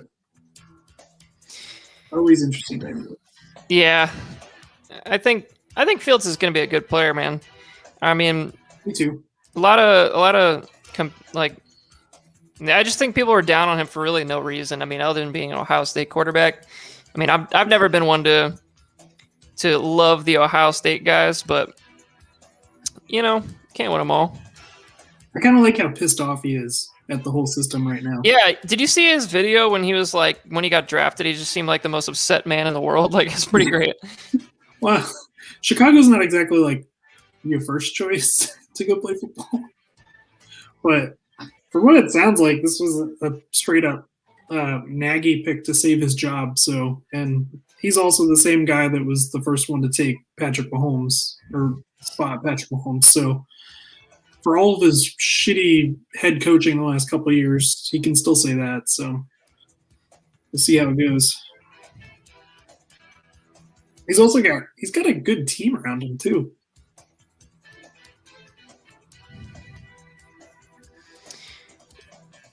You got to be a big fan of him going there just because you have Allen Robinson, I would assume.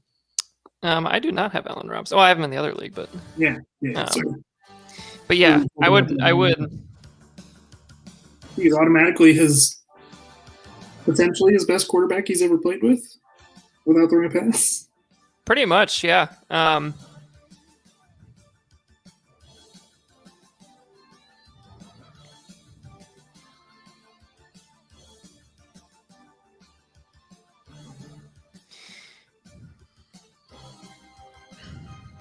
All right, I think I'm going to lock in a selection here.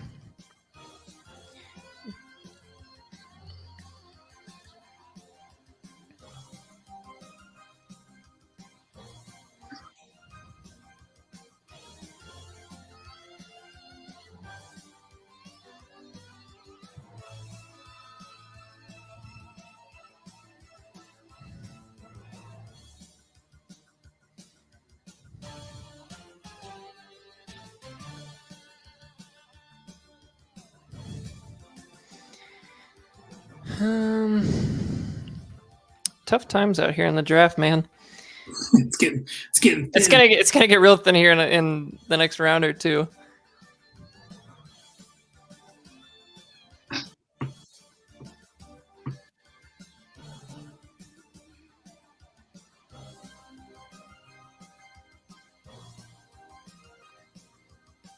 All right, so I'm gonna make a pick, and I'm going to announce it, and it's going to be. With pick 2.10, I'm going to take De'Ami Brown for the Redskins, or formerly known as the Redskins, the Washington football team. See, there's the catch. So I was between him and St. Brown when I made my pick. I think simply based off of like current opportunity is the reason I went with St. Brown. But I'm a fan. I like Brown. I think he's kind of fits what I'm kind of like looking for these days in receivers, and he also has a decent opportunity, and he's really the only field stretcher that Washington has right now, because Samuel's not really much of that guy. But I think with Fitzpatrick, it's a decent little fit. So I'll go with Brown. I'm pretty happy to get him here at 210. So I don't know. I think I might challenge that on Samuel. He was open a lot last year. Bridgewater just can't throw the ball to you. I mean, I guess it's just because we've never seen it. like we've never Yeah. seen him do it. So He went I mean, from the potential Cam- is certainly yeah, there. he went from Cam to Teddy Bridgewater, so the like downfield passing wasn't a thing. No. So next up on the clock, we have Dustin Gilchrist and the Kentucky Elk.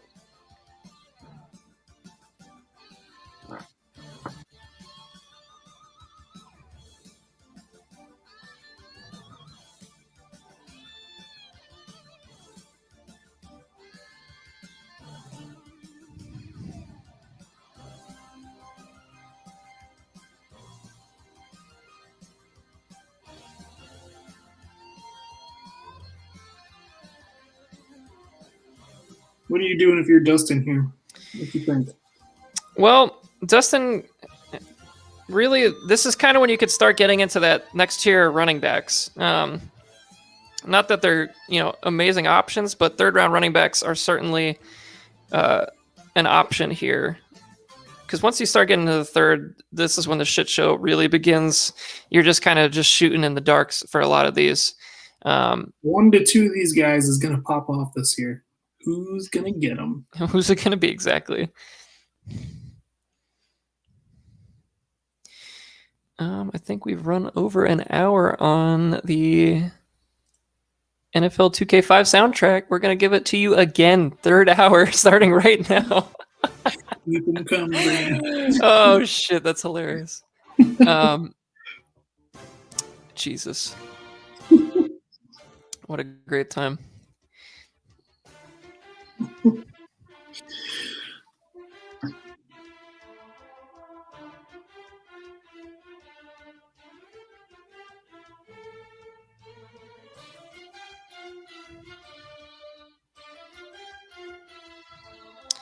Yeah, so the Elk have already selected Bateman and Devontae Smith, and I believe in the second round they took Moore, correct?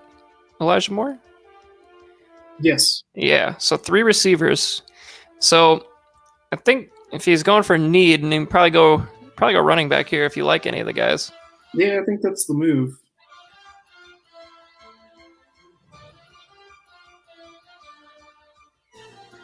Who doesn't have it? Who does he have it running back right now? Show me what you got. Kamara, Kareem Hunt, Montgomery, Zach Moss, Keyshawn Long,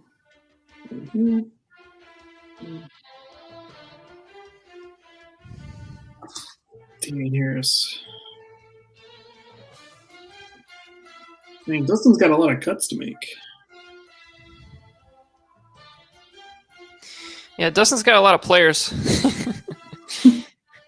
That's going to be an interesting topic.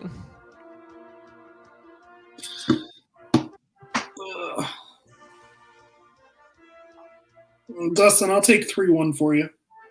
Who you want? Who you want me to take?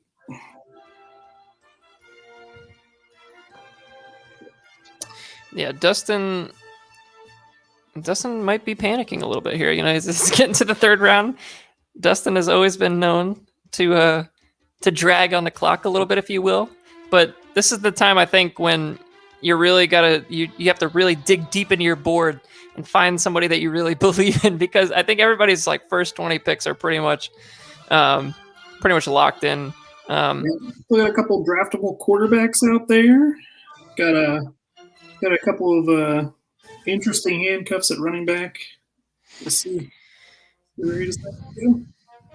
I mean, production wise, I mean, Gainwell is the guy, I think, just based off of college.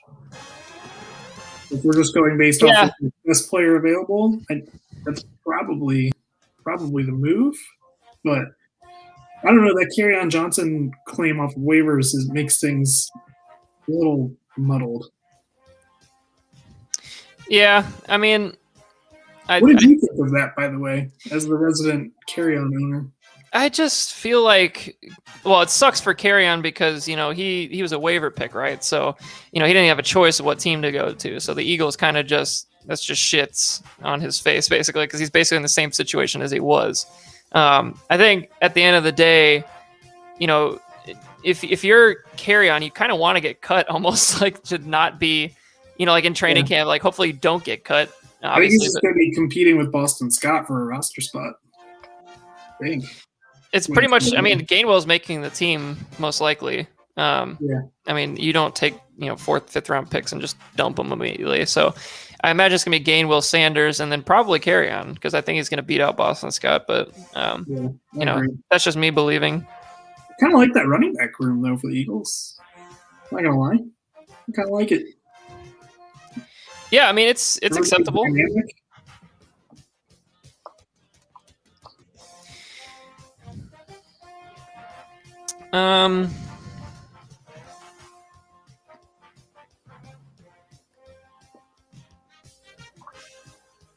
All right, so it appears that we might have a pick in here.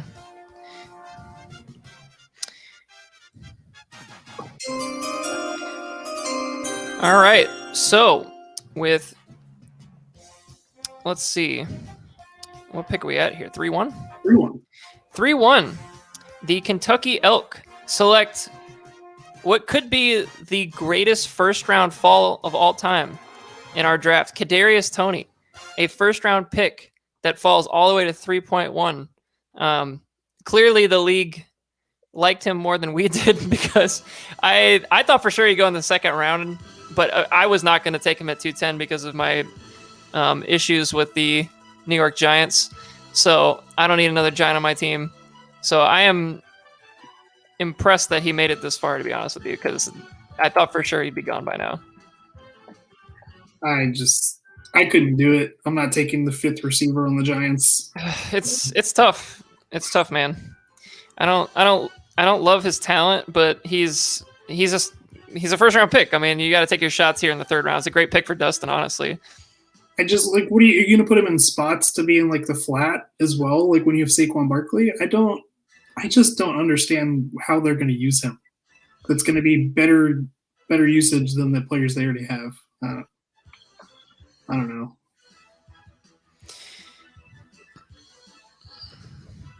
I think we both agree they should have gone offensive line in the first round of in the draft. So we will see.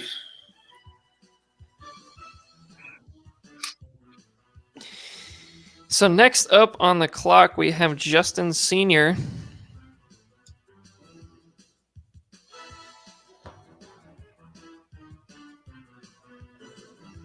Drafting back to back.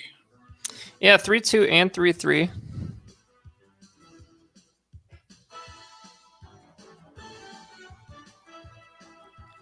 So let's take a look at my big board and see kind of what's going on these days.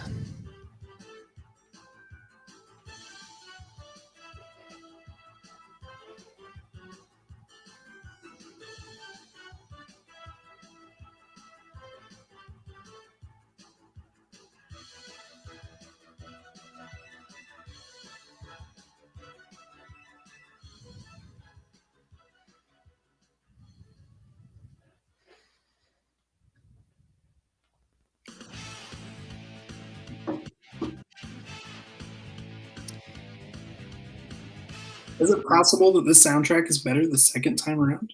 This is the 3rd time around, Sean. This is the 3rd time around, even better.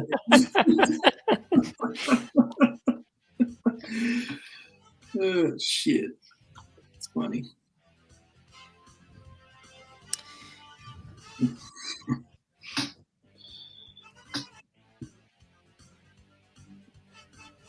This feels like the quarterback pick here. I'm not gonna lie. Zach Wilson or Mac Jones? It could be a quarterback. I think we both agree that we like Mac Jones better than Zach Wilson. Is that correct? Just as a player, not landing spot or anything. I like Jones personally, but I just don't believe in the Jets. I'll believe it when I see it. Same. I agree.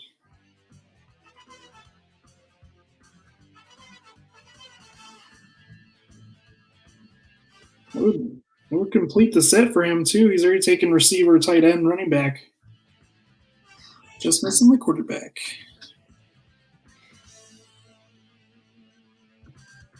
Yeah, I mean, the quarterback makes sense. I mean, he doesn't have a whole lot behind Burrow.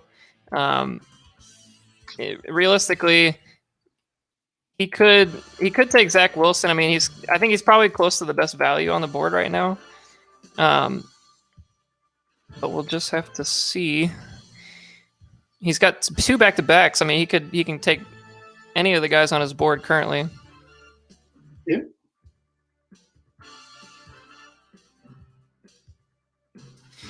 All right, so for the first time in this rookie draft, I believe that this is the first trade that we have.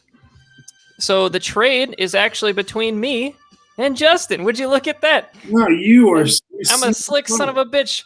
So the trade is Tua Tagovailoa for the next 2 picks in the draft. So I already got Trey Lance in the fold. I got Jalen Hurts. I still got Brady. So I'm going to move Tua Tagovailoa for 3-2 and 3-3 and take the next 2 highest players on my board. So with pick 3-2 and 3-3, I'm going to take Nico Collins from the Houston Texans and everybody's favorite Eric Delrada tight end, Tommy Tremble from the Carolina Panthers, which is a great name. So I'm going Nico Collins and Tommy Tremble with the next 2 picks. I had them ranked way higher on my board probably than most people, so I'm just going to make the move for it and solidify that trade. So, fun fact: I had a trade offer in that I was gonna send to Justin for 3-3. Not doing that now. Oh, not worth your time. I thought for sure he's gonna go quarterback there, but I guess that makes sense if he's trading for a quarterback. So here you go. Man, is Vin? How upset is Vince gonna be with you for that value trade off of Tua? Well, so I took Tua with 3-1 last year. So I like Tua. I really was, kind of wanting to see what he did this year, with some upgrades on the offense. But something may just not work out, and that's okay. But I'd rather take a couple of shots on guys I really like here at the 3-2 and 3-3. So we got Tony at 3-1, and then Nico Collins and Tommy Tremble.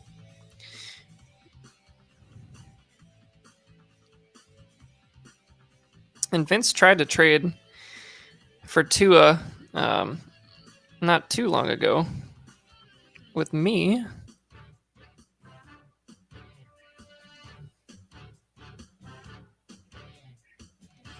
Oh, shit.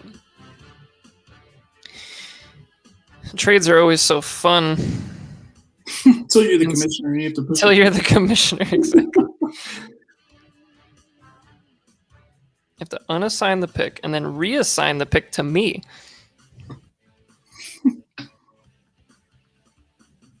So, if you were... Okay, here's a question for you, Sean. If you were drafting, at 3-2 or whatever, would you rather have Tua or Zach Wilson or Mac Jones?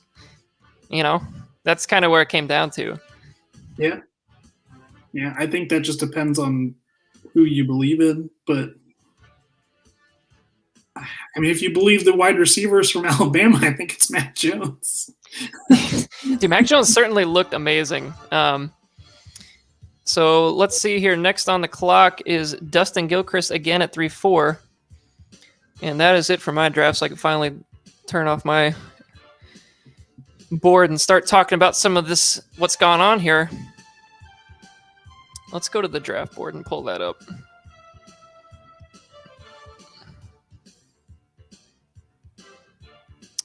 And I'll trade this one out for the wonderful, wonderful elk logo, which is one of my personal favorite logos in the league. It's so clean. Love the color scheme. And let's pull up that draft board now. Okay, so if we look at that draft board, we're at 3-4.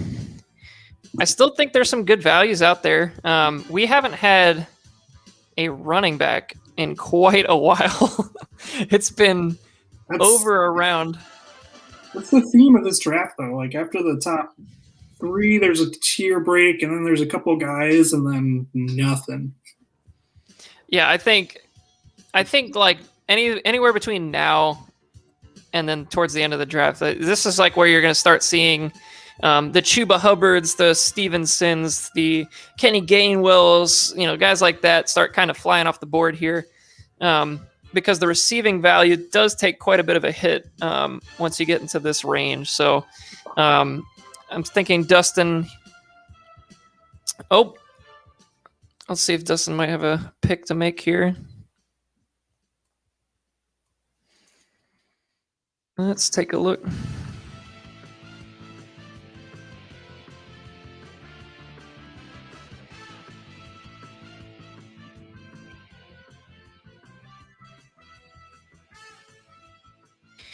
So I think I started the train on the trades, Sean. We have another trade to announce between the Kentucky Elk and the Los Angeles Lambs. And the trade is Irv Smith for 3.4. So I think it's a nice little trade here for the Elk, picking up a pretty high upside tight end here. One pick behind Tommy Tremble. Shit, if I would have known Irv Smith was available for that pick, I might have considered that instead. Maybe rethinking my process here, but it looks pretty bad. So now James is on the clock at 3.4. So I wonder if I'm even allowed to reassign this one. I sure am. And that's going to go to James. So let's see what James does with 3-4. Who do you think James traded up for? It's got to be a running back, right? Hubbard, I guess. Yeah, that could very well be. That could very well be. The CMC connection is there. There's also a couple other random guys out there. The talent, right? If you think somebody else is more talented, then... I mean, to me, this is a running back. I just don't know which one it's going to be, but Hubbard makes a lot of sense. But do you want to take your own handcuff and give yourself like no upside? Like, it's hard. It's hard. I don't know. We'll have to see. So with pick 3.4, let's see here.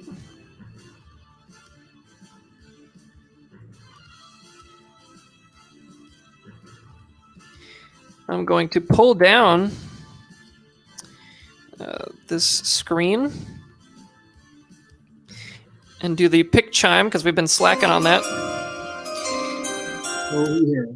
And we are going to announce a pick for James Sifu with pick 3.4.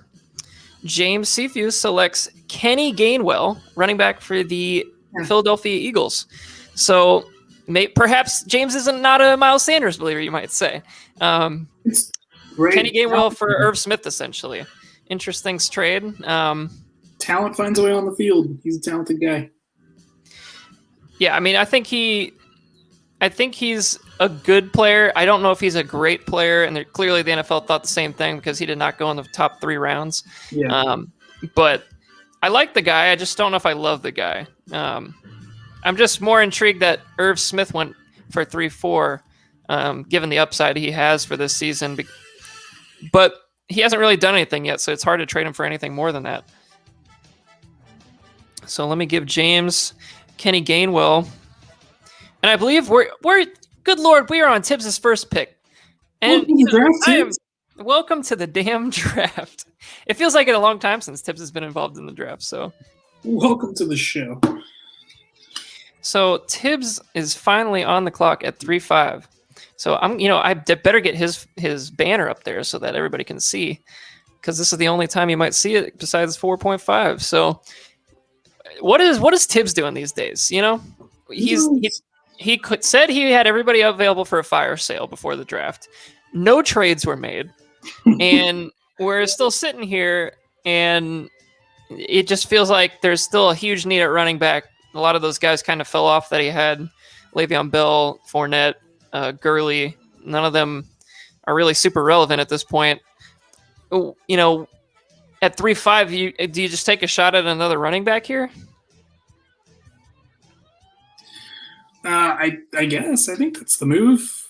It's all dart throws, right? So, I mean, he's got at running back, he's got Mixon, Eckler, Fournette, Jeff Wilson, David Johnson, Gio Bernard. So he's got chunks of backfields in the NFL, right? So Right. I mean, he could just like pair up like Wilson if he wants to go with oh god, hold on, so many names. If he wants to go with like Mitchell, if he wants to just like grab good players off of like well-run teams. That's Yeah, tight that's end. kind of what he's done in the past. Tight end could be an option. I mean, he's got OJ Howard and he's got Logan Thomas. So if he's high on like, I don't know, Brevin Jordan or somebody in the draft, you can go that route too.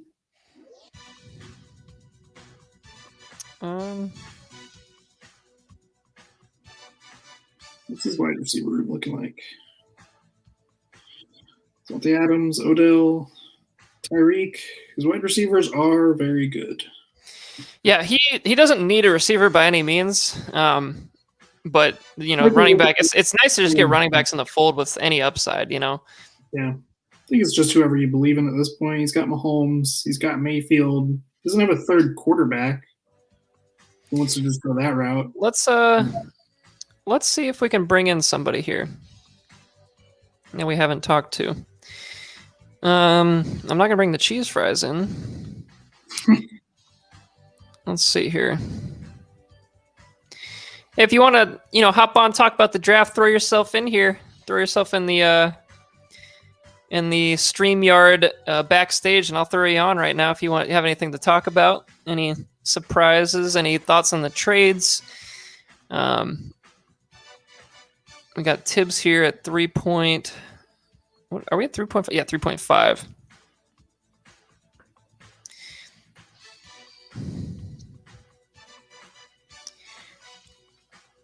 So we have some interesting options still on the board at receiver.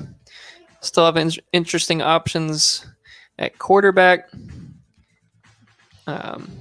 Venture to say tight end is pretty depleted at this point. I thought the Pat Fryermuth pick for Alex was pretty nice. I think, you know, just adding another option into that wide or tight end room with some of those other young guys was almost a necessary move in this draft to give yourself some hope until next year or the year after draft one. So it's not much of a consolation prize for Kyle Pitts, but you know, Kyle Pitts he's pretty wildly good. I don't think you're gonna find anybody like Kyle Pitts for a while now. So Nah. I love the guy. And you know, I'll take this time to start my rant on the Jacksonville Jaguars because just fuck the Jaguars. I hate them so much. I hate Urban Meyer. I've always hated Urban Meyer. Everybody knows this. But I don't really understand. You know, you take a running back, a third down scat back. It's not even just like, you know, an every down workhorse, like quality, everybody universally accepts this guy kind of back. You take a scat back in the first round when you already had a fucking like 1,200 yard rusher. I don't even know how many yards he had. He had at least 1,000 and like 400 receiving yards probably. And you just take him and you ruin my dynasty team. Like, who do you think you are, Urban Meyer? You know, you come into this league with your dick out, and I'm sick of it. Because not only that, I got Javonte Williams screwed too, but I don't even hate that one as much because that made sense. The Jacksonville one makes no sense. You have so many needs on defense, have so many needs on the offensive line, and you just basically give away the pick. Like, what are you going to do? You know, you're not going to run the ball when you're down 45 points. Like, what do you think you're doing? So anyway, that's my rant. I had to get that off my chest. I'm sick of it. I hate Urban Meyer. I think he's a coward when it comes to losing. Anytime he loses, he just like, I got to get out of here. Or anytime there's any sort of like adversity, he just bounces. I don't like him. I'm not a fan. I mean, it could work out, but just can't do it. Anywho, I still love you, James Robinson, and I appreciate the title. You've done great things for me, but I'm going to keep you on the team. I feel like he's one of those guys I can't trade. He's just going to be a lifer, an Alfred Morris, if you will. Ride him until he dies. He's still going to get touches, but it's just like, Jesus Christ. Could you have picked a worse pick? And then I'll talk about... Who else am I going to talk about? I'll talk about Tommy Tremble a little bit here. All right, so Tommy Tremble. And everybody knows I love tight ends. So I take a tight end every year if I can. Tommy Tremble is a hell of a blocker. And I know that means nothing in fantasy. But this man ran a 4.45 or 4.55. He can catch the ball. He's behind 2 top 50 recruits at tight end at Notre Dame. So he didn't have that many opportunities. So they basically just used him as an H-back. Similar to the way that the Iowa Hawkeyes used George Kittle when he was behind TJ Hawkinson. So I'm seeing some similarities there. And I'm willing to trade away Tua to get 2 guys that I believe have, similar upside. And I want somebody in place when Travis Kelce hits the fan. I don't know when that's going to happen, but I got to have someone. I thought that was going to be Ingram. Has not panned out. I thought that was going to be a couple other guys. They haven't really panned out. And I still have to wait a little while on Harrison Bryant, who I really love too. So I'm in the point now where I can take some luxury picks and make some stupid moves. That's what I'm doing. Taking guys I like. So I really like Tommy Tremble. He was my number 2 tight end in the class. I liked him over Freiermuth. Just a personal opinion. I actually had him ranked number 17 on my board. There's no way I could have taken him that high because I would have got laughed out of the building. So that's why I was trying to trade back, couldn't trade back. And here we are at pick 32, making a trade with Justin to get him. So I think the cheese fries may or may not have made a pick. Let's see. And it appears he has. Let's go to the clock. And with pick 3.5 in this year's draft, his first pick of the draft, Adam Thibodeau and the Chili Cheese Fries select Mac Jones, quarterback of the Patriots. Yeah. So already got Pat Mahomes in the fold. Not a big need whatsoever, but the value is kind of here for the quarterbacks right now. So why not? His only other QB is Baker behind him currently on the roster. So Baker's just not that great of a fantasy quarterback with that offense. So I like it. Yeah, I think Jones. He's a weird guy because most of the Alabama quarterbacks just truly don't work out. It's just how it is. Another reason for me moving to it, to be honest with you. So I don't know if this is going to work out. However, I really like the fact, if you watch any of the Senior Bowl this year, this guy took over that team. Like, he was the guy, rallied the team around him. Honestly, very similar to how Carson Wentz did when he went to the Senior Bowl a few years ago. I love Mac Jones. I think he's a great thrower. He has no athleticism whatsoever. So you're basically, getting limited upside at quarterback. And I think, unfortunately, for especially our league, where quarterback's already devalued, you're not getting the rushing from Mac Jones. So I think I probably would have gone with Zach Wilson over Mac Jones here, personally.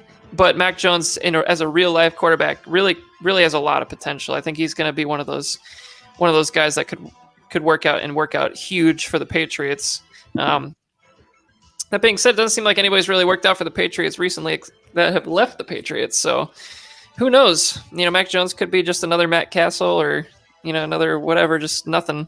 So 3.5, it's a good shot to take because not a ton of other value on the board. So Tibbs gets another quarterback to help out.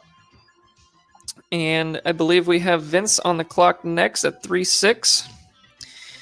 So let's see what Vince does. Is not the Hurricanes pick. And I believe the pick might be in already. All right, so at pick 3.6, the Swallows are selecting Chargers wide receiver Josh Palmer. So he's a guy I freaking love. Yep. Totally love Josh Palmer. I mean, he was the forgotten man in this year's wide receiver class. I thought he was going to go on day 3 literally because he is the forgotten man. But this guy torched the best cornerbacks, and he torched J.C. Horn, torched Patrick Surtain. If you watch any game tape on this guy, he was legit. And he just doesn't have those like amazing elite qualities. Honestly, reminds me a ton of Keenan Allen. I could see which is a perfect place for him to land. So I could totally see this end up being a really crafty slot receiver-y, inside and outside kind of receiver. This team, honestly, like the Chargers really need a good second option. Mike Williams has not been living up to the hype, if you will. So I think this is a good pick. So let's see here. I need to put in Mac Jones. I never did. That's my bad. These picks are flying in.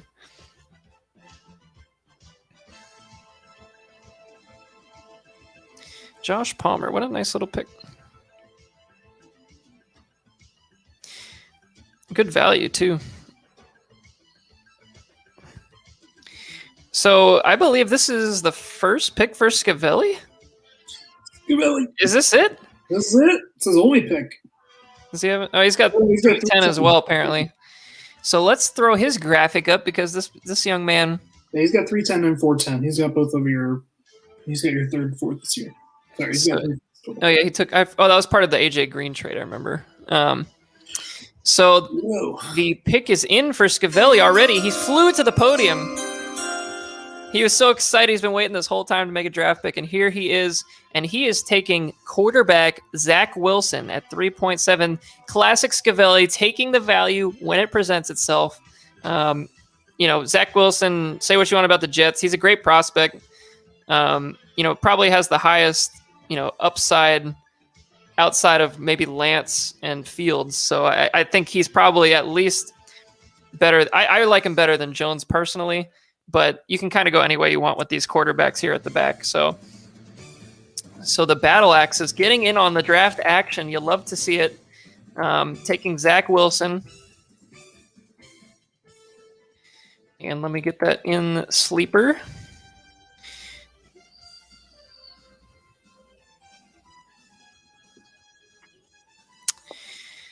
Zach Wilson at 3.7, and that's going to leave Alex at 3.8. And I've had discussions with Alex, lots of them. And truthfully, I know who he's going to take here. I'm not going to say it on the air in case somebody's thinking about taking him. But I had an idea. Got an inkling? I could give you a name clue.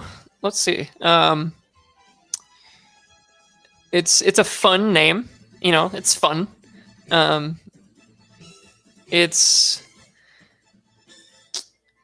There's a basketball player that used to play for the Golden State Warriors, I believe, that had this first name as this player's last name, or start to the last name.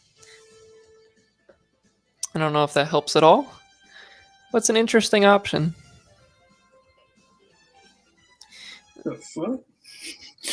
This is a former Golden State player, so this is like when I cared about basketball.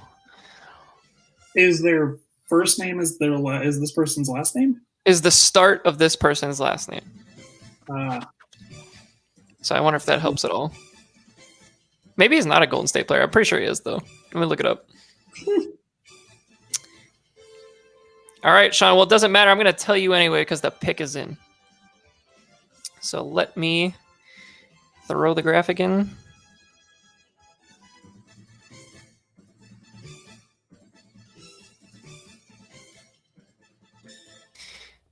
All right, so the pick is in for the London Silly Nannies.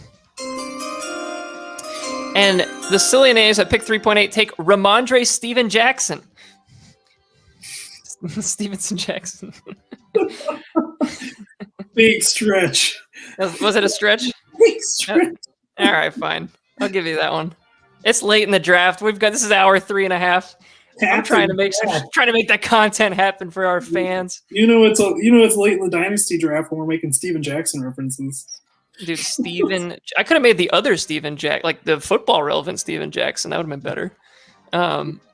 But that's not how you spell it. That's the problem. Is that how you spell Steven Jackson?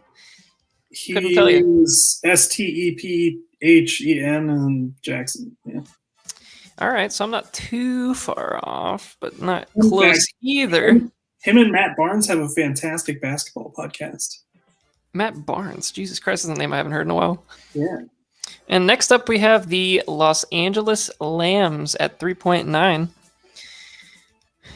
Stevenson's an interesting pick because I love him as a player. Personally, I thought he was one of the better of the talents before the draft. Just the landing spot absolutely sucks. I mean, you just have no idea what the Patriots ever.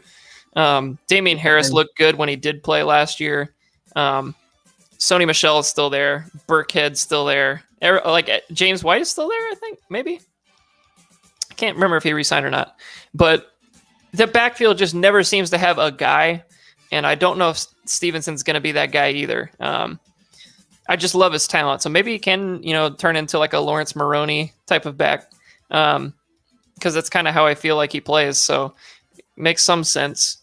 So we're down at 3-9. Chuba Hubbard's still on the board for James if he wants him. Get that handcuff. That's kind of what I'm thinking. Now's the time. Yeah, I don't love Stevenson's landing spot, but Alex, take a shot here at 3-8. I'm surprised he hasn't taken more receivers, to be completely honest with you. He took Pat in the second. And there's a couple of guys out there that still have some draft capital. So yeah, the draft capital is still out there for some guys, and then there are also some bigger names prior to the draft as well that kind of have fallen down here. So it's interesting to see what's going to happen. James Seafew on the clock. My favorite NFL 2K song is coming on now. So it's getting hype.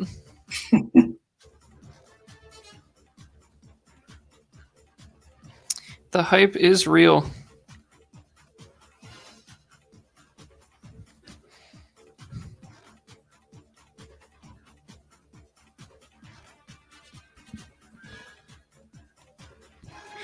So let's see here.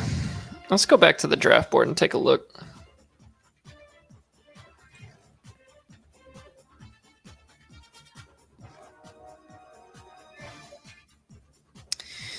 So let's see what looks like what. So you got James Seafew on the clock here at 3-9. James has already selected, or he had made a trade actually for Kenny Gainwell at 3-4, and then took Terrace Marshall at 2-3. So I like that haul for for James, who didn't have a first round pick. Gets two talented players that kind of just fell down boards based on landing spot. But those are guys I like, just taking talented players in these rookie drafts. So I like the moves that James has made. Let's take a look at Justin Sr. Justin Sr. basically came away with a haul with Jamar Chase, Kyle Pitts, Michael Carter, and Tua Tagovailoa. That's a hell of a haul for Dustin. Not Dustin, Justin, sorry. He gets a quality player at basically every position to add to a team that's already good. So love that for Justin. And then Alex with Najee Harris, Travis Etienne, Trevor Lawrence, Jalen Waddle, Pat Freiermuth, and Ramondre Stevenson. That's a nice haul too. And Alex is taking players that I like. I really love. Does that concern you? It does, because maybe it means I'm off or something. And I've said it before that I have studied this draft more than any draft in recent memory for me since I got out of Pewter Report. So I'd like to think I know what I'm talking about this year, but I really liked ETN pre-draft. I would have honestly considered him at running back 2 over Harris, but the landing spot was not good, obviously. So I love Etienne's talent. I just don't know what it's going to look like for him. But But I like his other picks. I like Stevenson, Fryermuth. I'm not like giant on Fryermuth, but 2.8 is okay value. I wonder if he's ever really going to reach his potential. I think he's kind of he could just be and end up, like being like a Vance McDonald or one of those kind of guys where he's just, he's serviceable. He's just nothing crazy. But I'm pretty sure Alex would take a Vance McDonald at 2.8. Most people would at the time. And then we can go to Sean's team. Actually, we haven't talked about Sean's picks too much. So we got Amon-Ra St. Brown and Justin Fields. And I like both those players a lot. I really like St. Brown pre-draft. I thought he also had a little bit of that Keenan Allen vibe to him. I like guys that are small and play big. Like I would prefer, to have 6'4", 6'5" guys if I can. But, when the circumstances, come around in the second round, you're not going to find those guys too often. So I like to find guys like Josh Palmer, Amon-Ra St. Brown's another one. Like those kind of guys are not huge, 6 foot, 5'11" kind of guys, but they play big because those guys have a role in the NFL. So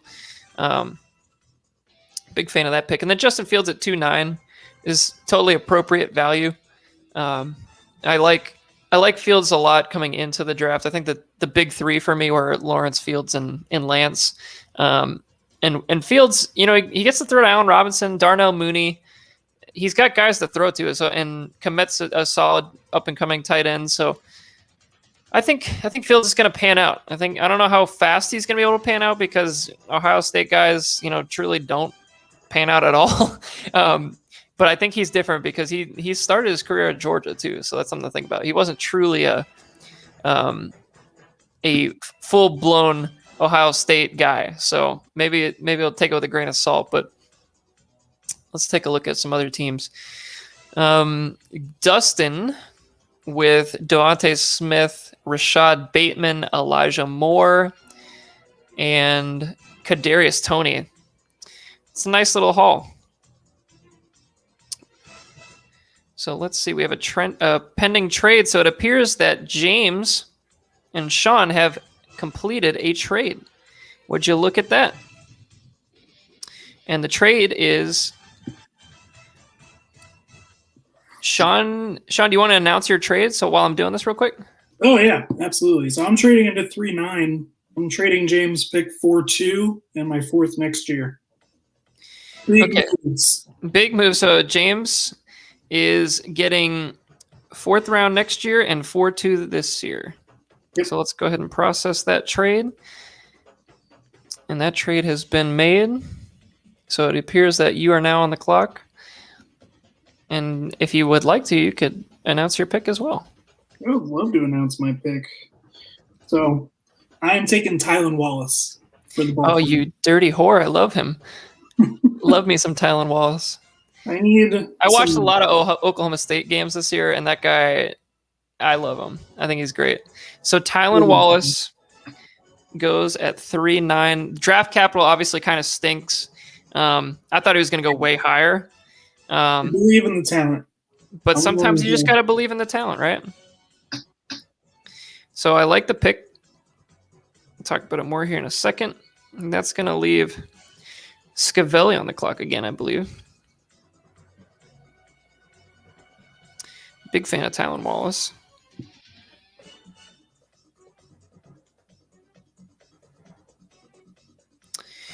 So let me mark off a couple guys on my board.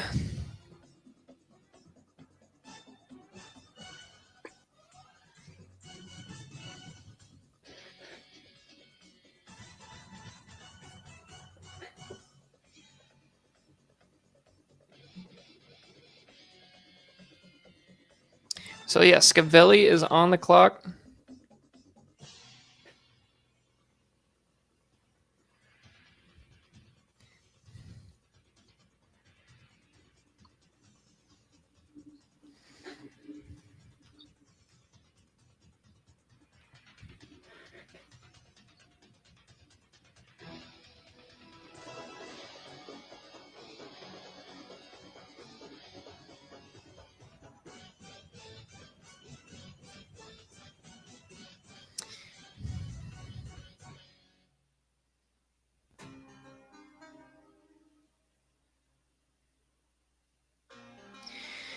All right, so let's see. We got Scavelli at 310, took Zach Wilson with his last pick.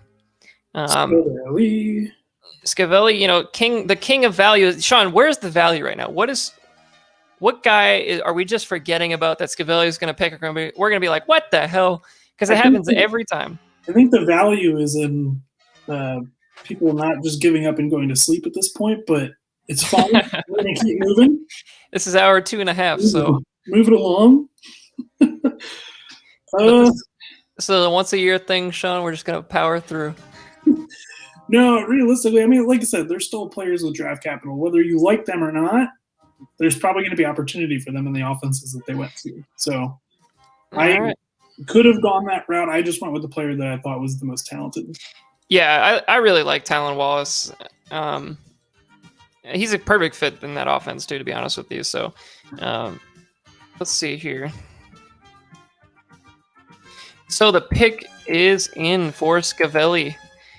So let's give him his draft sound as soon as I do this.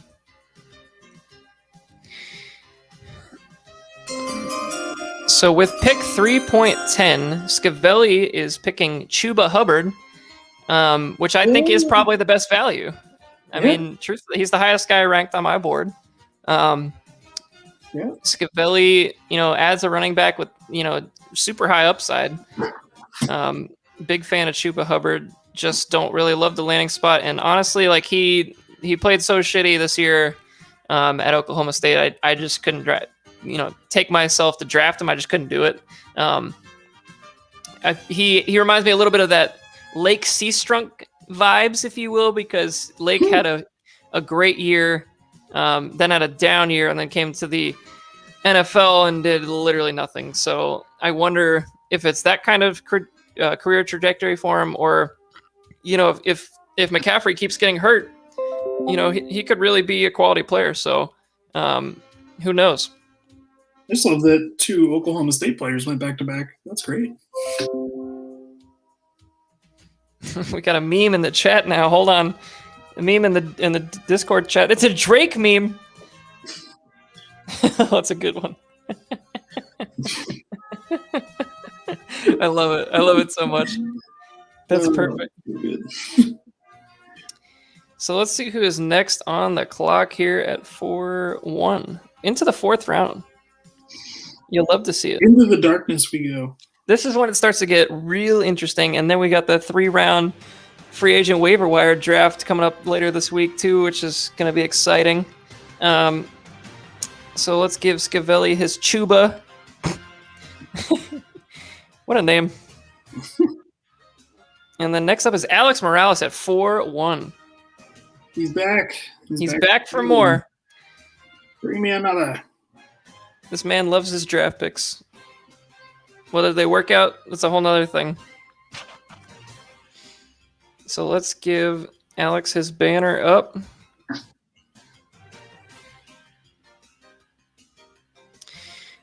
And truth be told, I had a reason for using these banners. They're not just to look cool. I was looking at these banners as a potential timestamp for people when they're, watching this with their children 10 years from now. Saying, hey, look who daddy selected, and they can just quickly scroll through and find when their banner's up. So that was my overall idea for this. So we'll see what happens.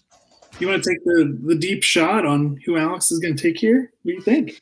Let me look at my board, see who, because I got no more picks left, so I think I'm sitting pretty. But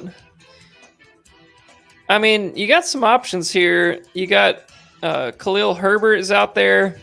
You got some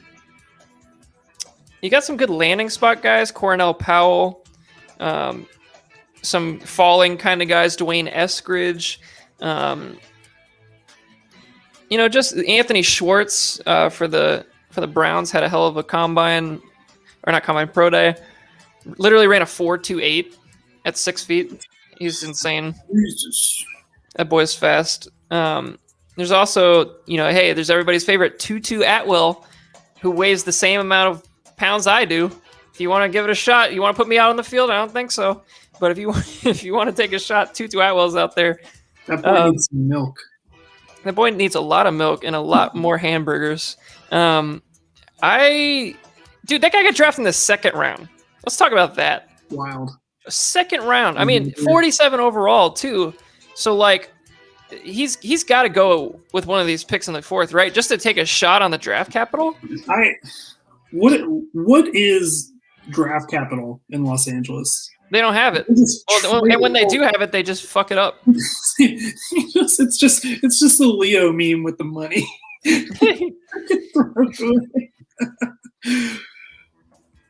Oh man.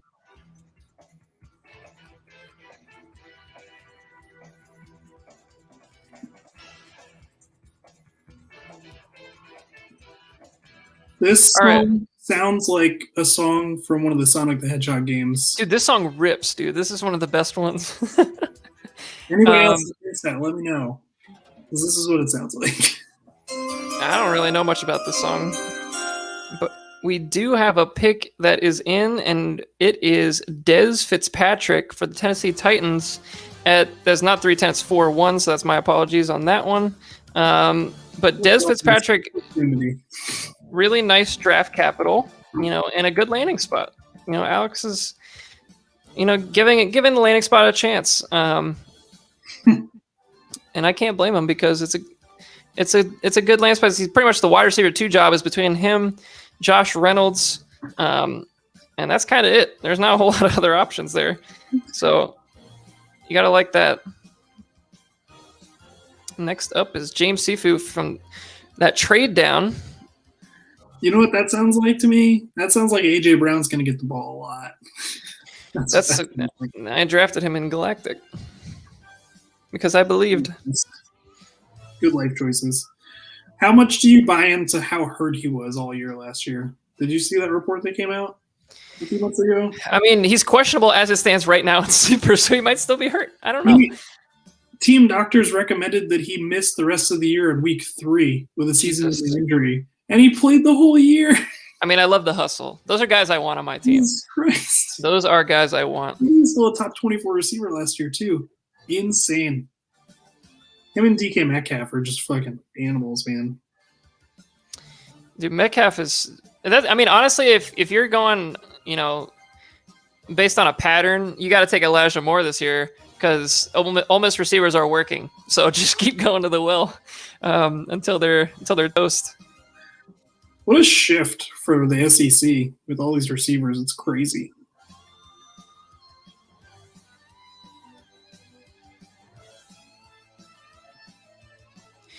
Let's see. All right, so let's see. We're at 4.2. James Sifu on the clock. Got that pick via a trade with Sean O'Shea. It was 3.9 for this pick and a 2022 4th-round pick. So big trades here at the end of the draft. Yeah, sometimes you just want to make a trade.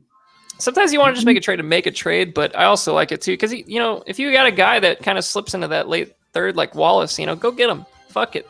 Live a little bit. Trade in your box of Frosted Flakes and go get yourself something good. Hypothetically, would you have taken Wallace at 310? Yeah, I would have. I would have taken him over. Let's see where I had him on my board. Hold on. First, let me change this over to James's thing. Okay, so I had Wallace as my 26 overall player.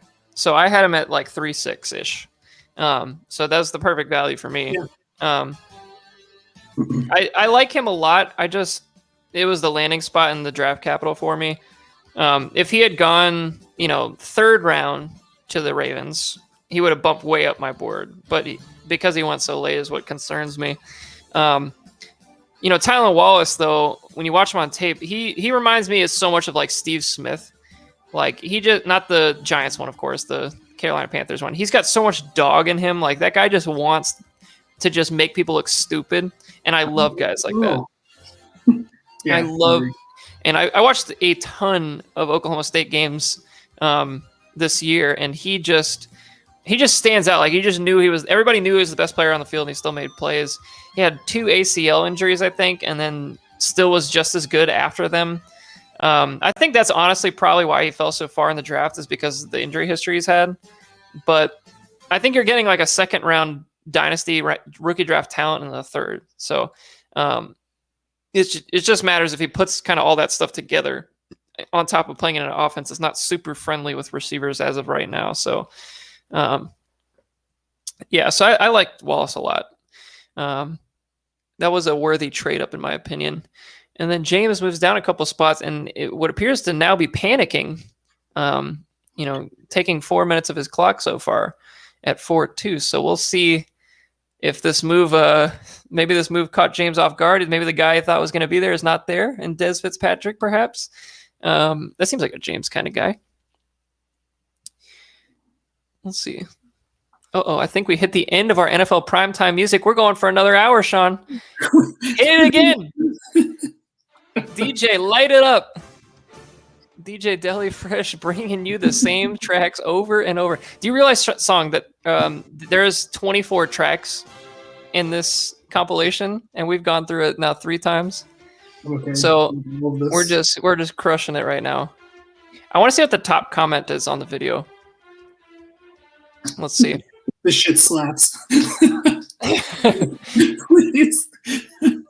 Number 1 is the nostalgia. Number 2 is referring to one of the songs that Chris Berman talks over, and it says nobody circles the wagons like the Buffalo Bills.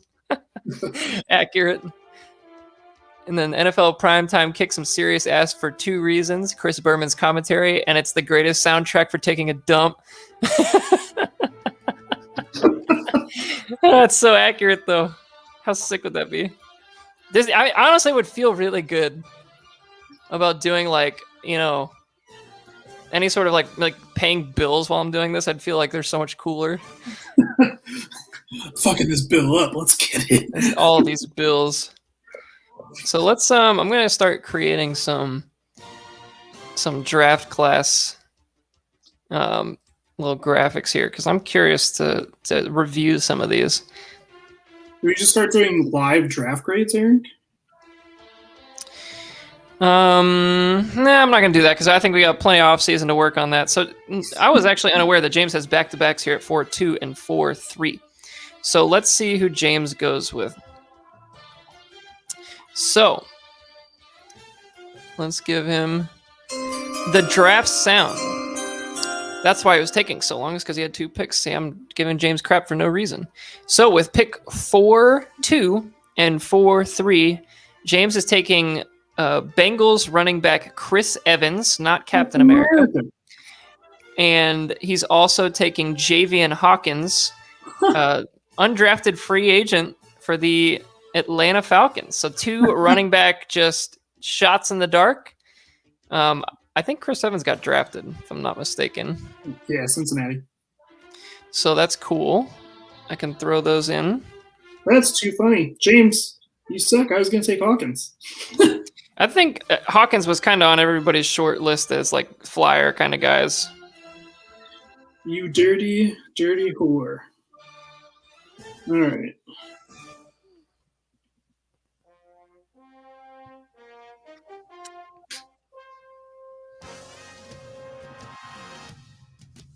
Damn, this song is fire too.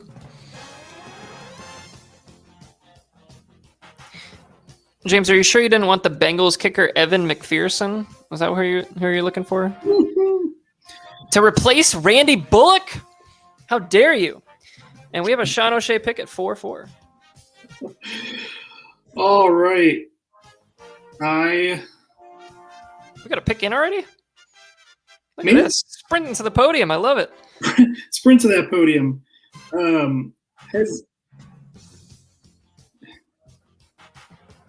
Has anybody taken Eskridge? Nobody's taking Eskridge.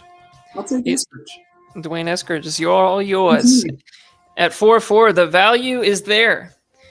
Good receiver, not a great landing spot, but the kid can fly. He can run.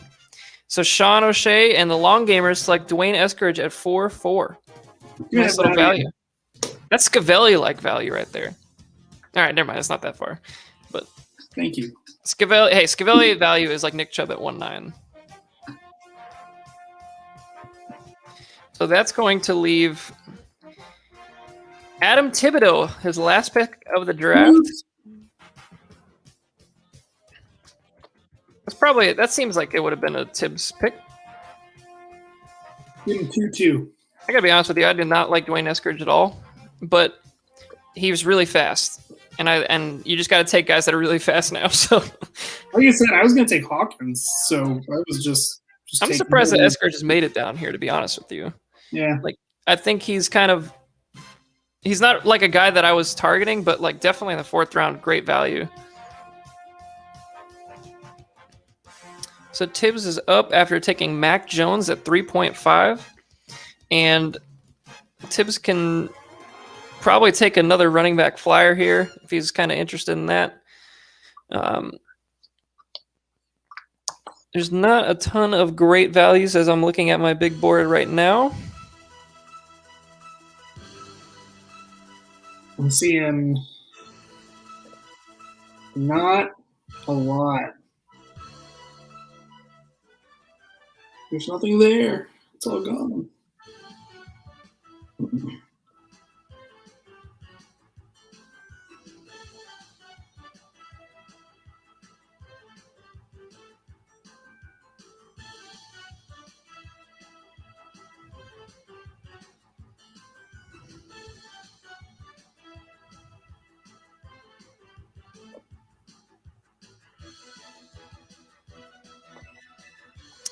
So let's give Tibbs his rightfully earned banner at the top. And let's see what he ends up doing here at 4.5. I remember a couple of years ago, Tibbs was so lost on who to take. I think he was like 4.9 or 10 or some shit. And he texted me. He's like, who should I take? And I told him Dawson Knox. And now he's on my team. I like Dawson Knox. I'm a Dawson Knox supporter. I don't think he's great, but I like the kid. All right, so we have a pick that is in, and Sean, would you love to see it at what are we at? 4.5? It's Tutu Atwell. He has made the cut at 4.5 because, truthfully, the draft capital is too hard to argue. I mean, he's a second-round pick in the 4th round. You just got to take your shots, I guess, but I have no faith in this guy whatsoever. I think he's going to be out of the league in 4 years. But, I've been wrong before, but I don't think there's ever been a player in the NFL that's smaller than he is. Has there ever? What? Like Trendon Holiday? You remember him? Yeah, Trent Holiday. How, oh God, who was the receiver that the Rams drafted that was super tiny? Tavon Austin? Yeah. How big was Tavon Austin? He was small. He wasn't that small. Wasn't huge. But let me look it up. I'm curious now. I'm going to do a little research here. A little case study on Tavon Austin. This feels comparable. Let's find out. Is he still in the league? I don't think so. He's on the Cowboys last, right? He's 5'8", and he's a free agent right now. Yeah. So next up on the clock is Vince. Let's find Vince's thing.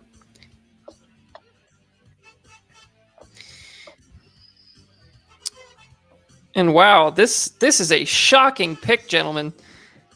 This might be the first time this has happened in a long time. In the 4th round of this rookie draft, Vince is taking a free agent.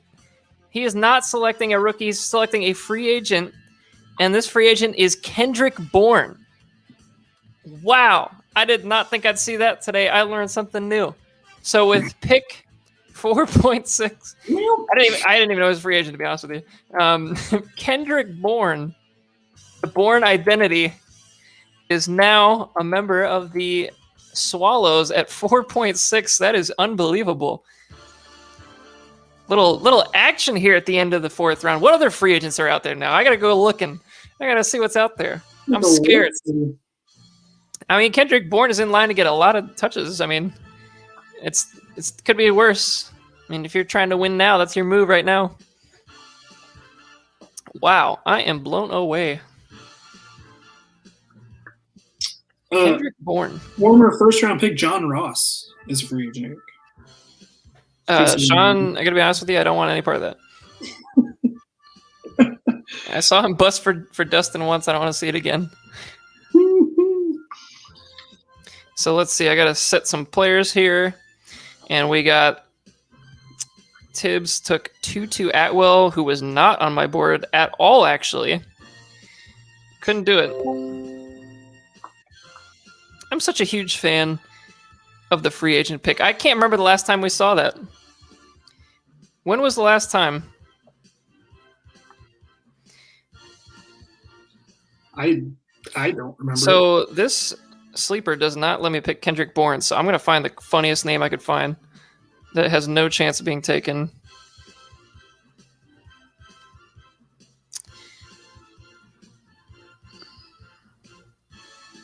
Wow. I've learned so much. I'll give Vince a Dolphins player who's apparently a wide receiver and a quarterback. He gets Kai Loxley. Eric Justin Blackman is available in sleeper. Justin Blackman? I mean, Jesus Christ, back from the dead. What the hell? All right, so now we got Dustin Gilchrist on the clock at 4-7. I'm going to do some research into Kai Loxley because I just gave him to Vince and I don't know who he is. I have no idea who you are. He's a quarterback and a wide receiver for the Dolphins, apparently, a rookie. I'm a fan. I'll let Joe Webb. Nice. Oh, dude, maybe he's the next Joe Webb, you know? I'll make sure that Vince has Kendrick Bourne on his roster by the end of the evening. Quincy Enunwa is available in sleeper as well. Here. Quincy Enunwa? Martavis Bryant is on here. Who else we got? All right, so I believe we have a pick in for the Kentucky Elk. And this is one of my favorite names in the whole draft. I'm excited. You're going to love it. Justin's going to love it. His name is Larry Roundtree III. Larry Roundtree. Larry! Yeah. Larry Roundtree. I freaking love Larry. I don't even know what team he's on. Chargers. Okay, it's not a bad landing spot. Could be worse. Larry the Lobster. And then we're back. Hey, look at this. It's another Dan Schwartz selection. What? Unbelievable at 4-8. He just managed to hold on to it somehow. God damn, I love Larry. What a great name. I'm doing some research currently. Hold on. Larry Roundtree was number 64 on my board, for the record. Well, he had a productive career. He had a productive career. He's just one of those guys I don't like. He's an undersized, bruising back, if that makes sense. 5'10", 210. I'm not a fan. I just didn't like the way he ran. That being said, he's got upside. So Des Fitzpatrick is off the board as well. Starting to get real deep into this draft. There's a couple of players I'm surprised have not gone, but I'm going to keep my mouth shut.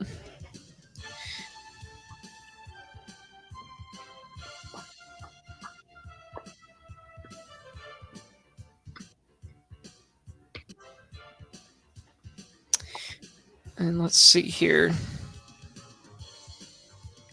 Dan Schwartz at 4-8.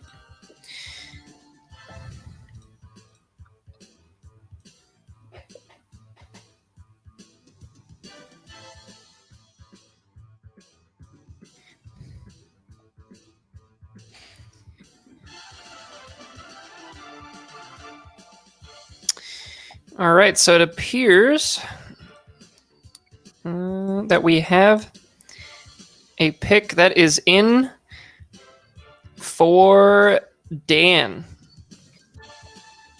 And with pick 4.8, the Philadelphia Lampposts select Davis Mills, the quarterback from Houston, to back up Deshaun Watson. So very interesting choice for Dan. And kind of covering his bases, I guess, if you will, and moving on.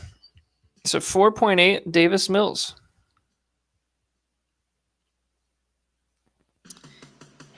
Kind of like Davis Mills. I'm a fan. So at 4.9, we got our good friend Sean as backup. I have another pick. Oh shit! Hold up. Look at that. You got a pick and you didn't even know it. You better start looking. Oh shit! Davis Mills was not on my draft board. Would you look at that? You know who also wasn't on my draft board? Kendrick Bourne. What a freaking free agent pick. I'm just so blown away that we saw a free agent pick. I think the last time we saw this was when Scavelli took the Tampa Bay defense in 2013. I think that might be the last time. I can't remember another time. That's hilarious. Because it started the first year, there was an Isaac Redman at 1.9. I remember that one like it was yesterday. And then I think the next time it happened was Jay Cutler. And then the next one after that was Tampa Bay defense. And I think we had to wait 8 years before we saw another one. I mean, it's like getting a punter that can like catch and throw. I can't even believe this just happened. What an unbelievable 4th round pick. All right, buddy. All right, we got a pick. I'm taking Seth Williams. Seth Williams. Sean, I love the pick because that was the number 28 player on my board. It's a great value. Landing spot, but it's fine. We'll figure it out.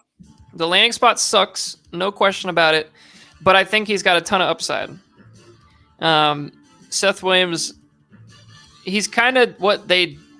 Honestly, if you have a Cortland Sutton injury, you know, this is the guy that's going to replace him. Yeah. So I don't think it's a bad pick at all. I mean, 4.9, Seth Williams. I've seen him go in the 2nd round before the draft started. And that brings us to Scavelli with Mr. Irrelevant, 410, the last pick of the draft before we do our waiver draft. We'll talk about that real quick. So the waiver draft is going to be a slow draft like it was last year. So it's 3 rounds, exactly the same as last year. And I'll give you all like 8 hours, whatever, like long amounts of time to make your picks. And we'll just do it, over the next, week or so, however long it takes to get people to make their picks. And that will be essentially our waiver free agency bonanza. And after that is when it'll be open to the public to do whatever you want. So when it opens up, you need to be at 30 players if you want to make moves after the waiver draft. So if you're a team like Dustin, you're way over the limit, you got to cut some players before you can start making adds and drops. So the whole point of the waiver draft is to give you a chance to pick up players, to basically hold until you're ready to make cuts, essentially. So that's the idea. So you'll see, a lot of waiver guys getting cut, but it's also, your first chance to get guys off the waiver wire without having to do any of the reverse order standings and like all that kind of shit. So it makes it way easier on me, actually. And it's another draft, so who doesn't love another draft? So I think we have our final pick for Scavelli coming in. And I want to say that I have it. So the final pick of the draft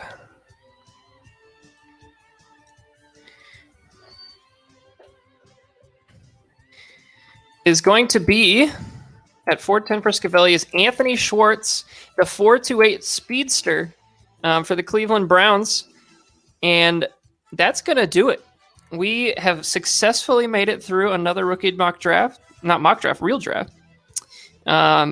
And this time, I'm happy to report that we didn't have any real technological hiccups. It took 3 hours, which is exactly kind of what I expected to take. But this has been a great time.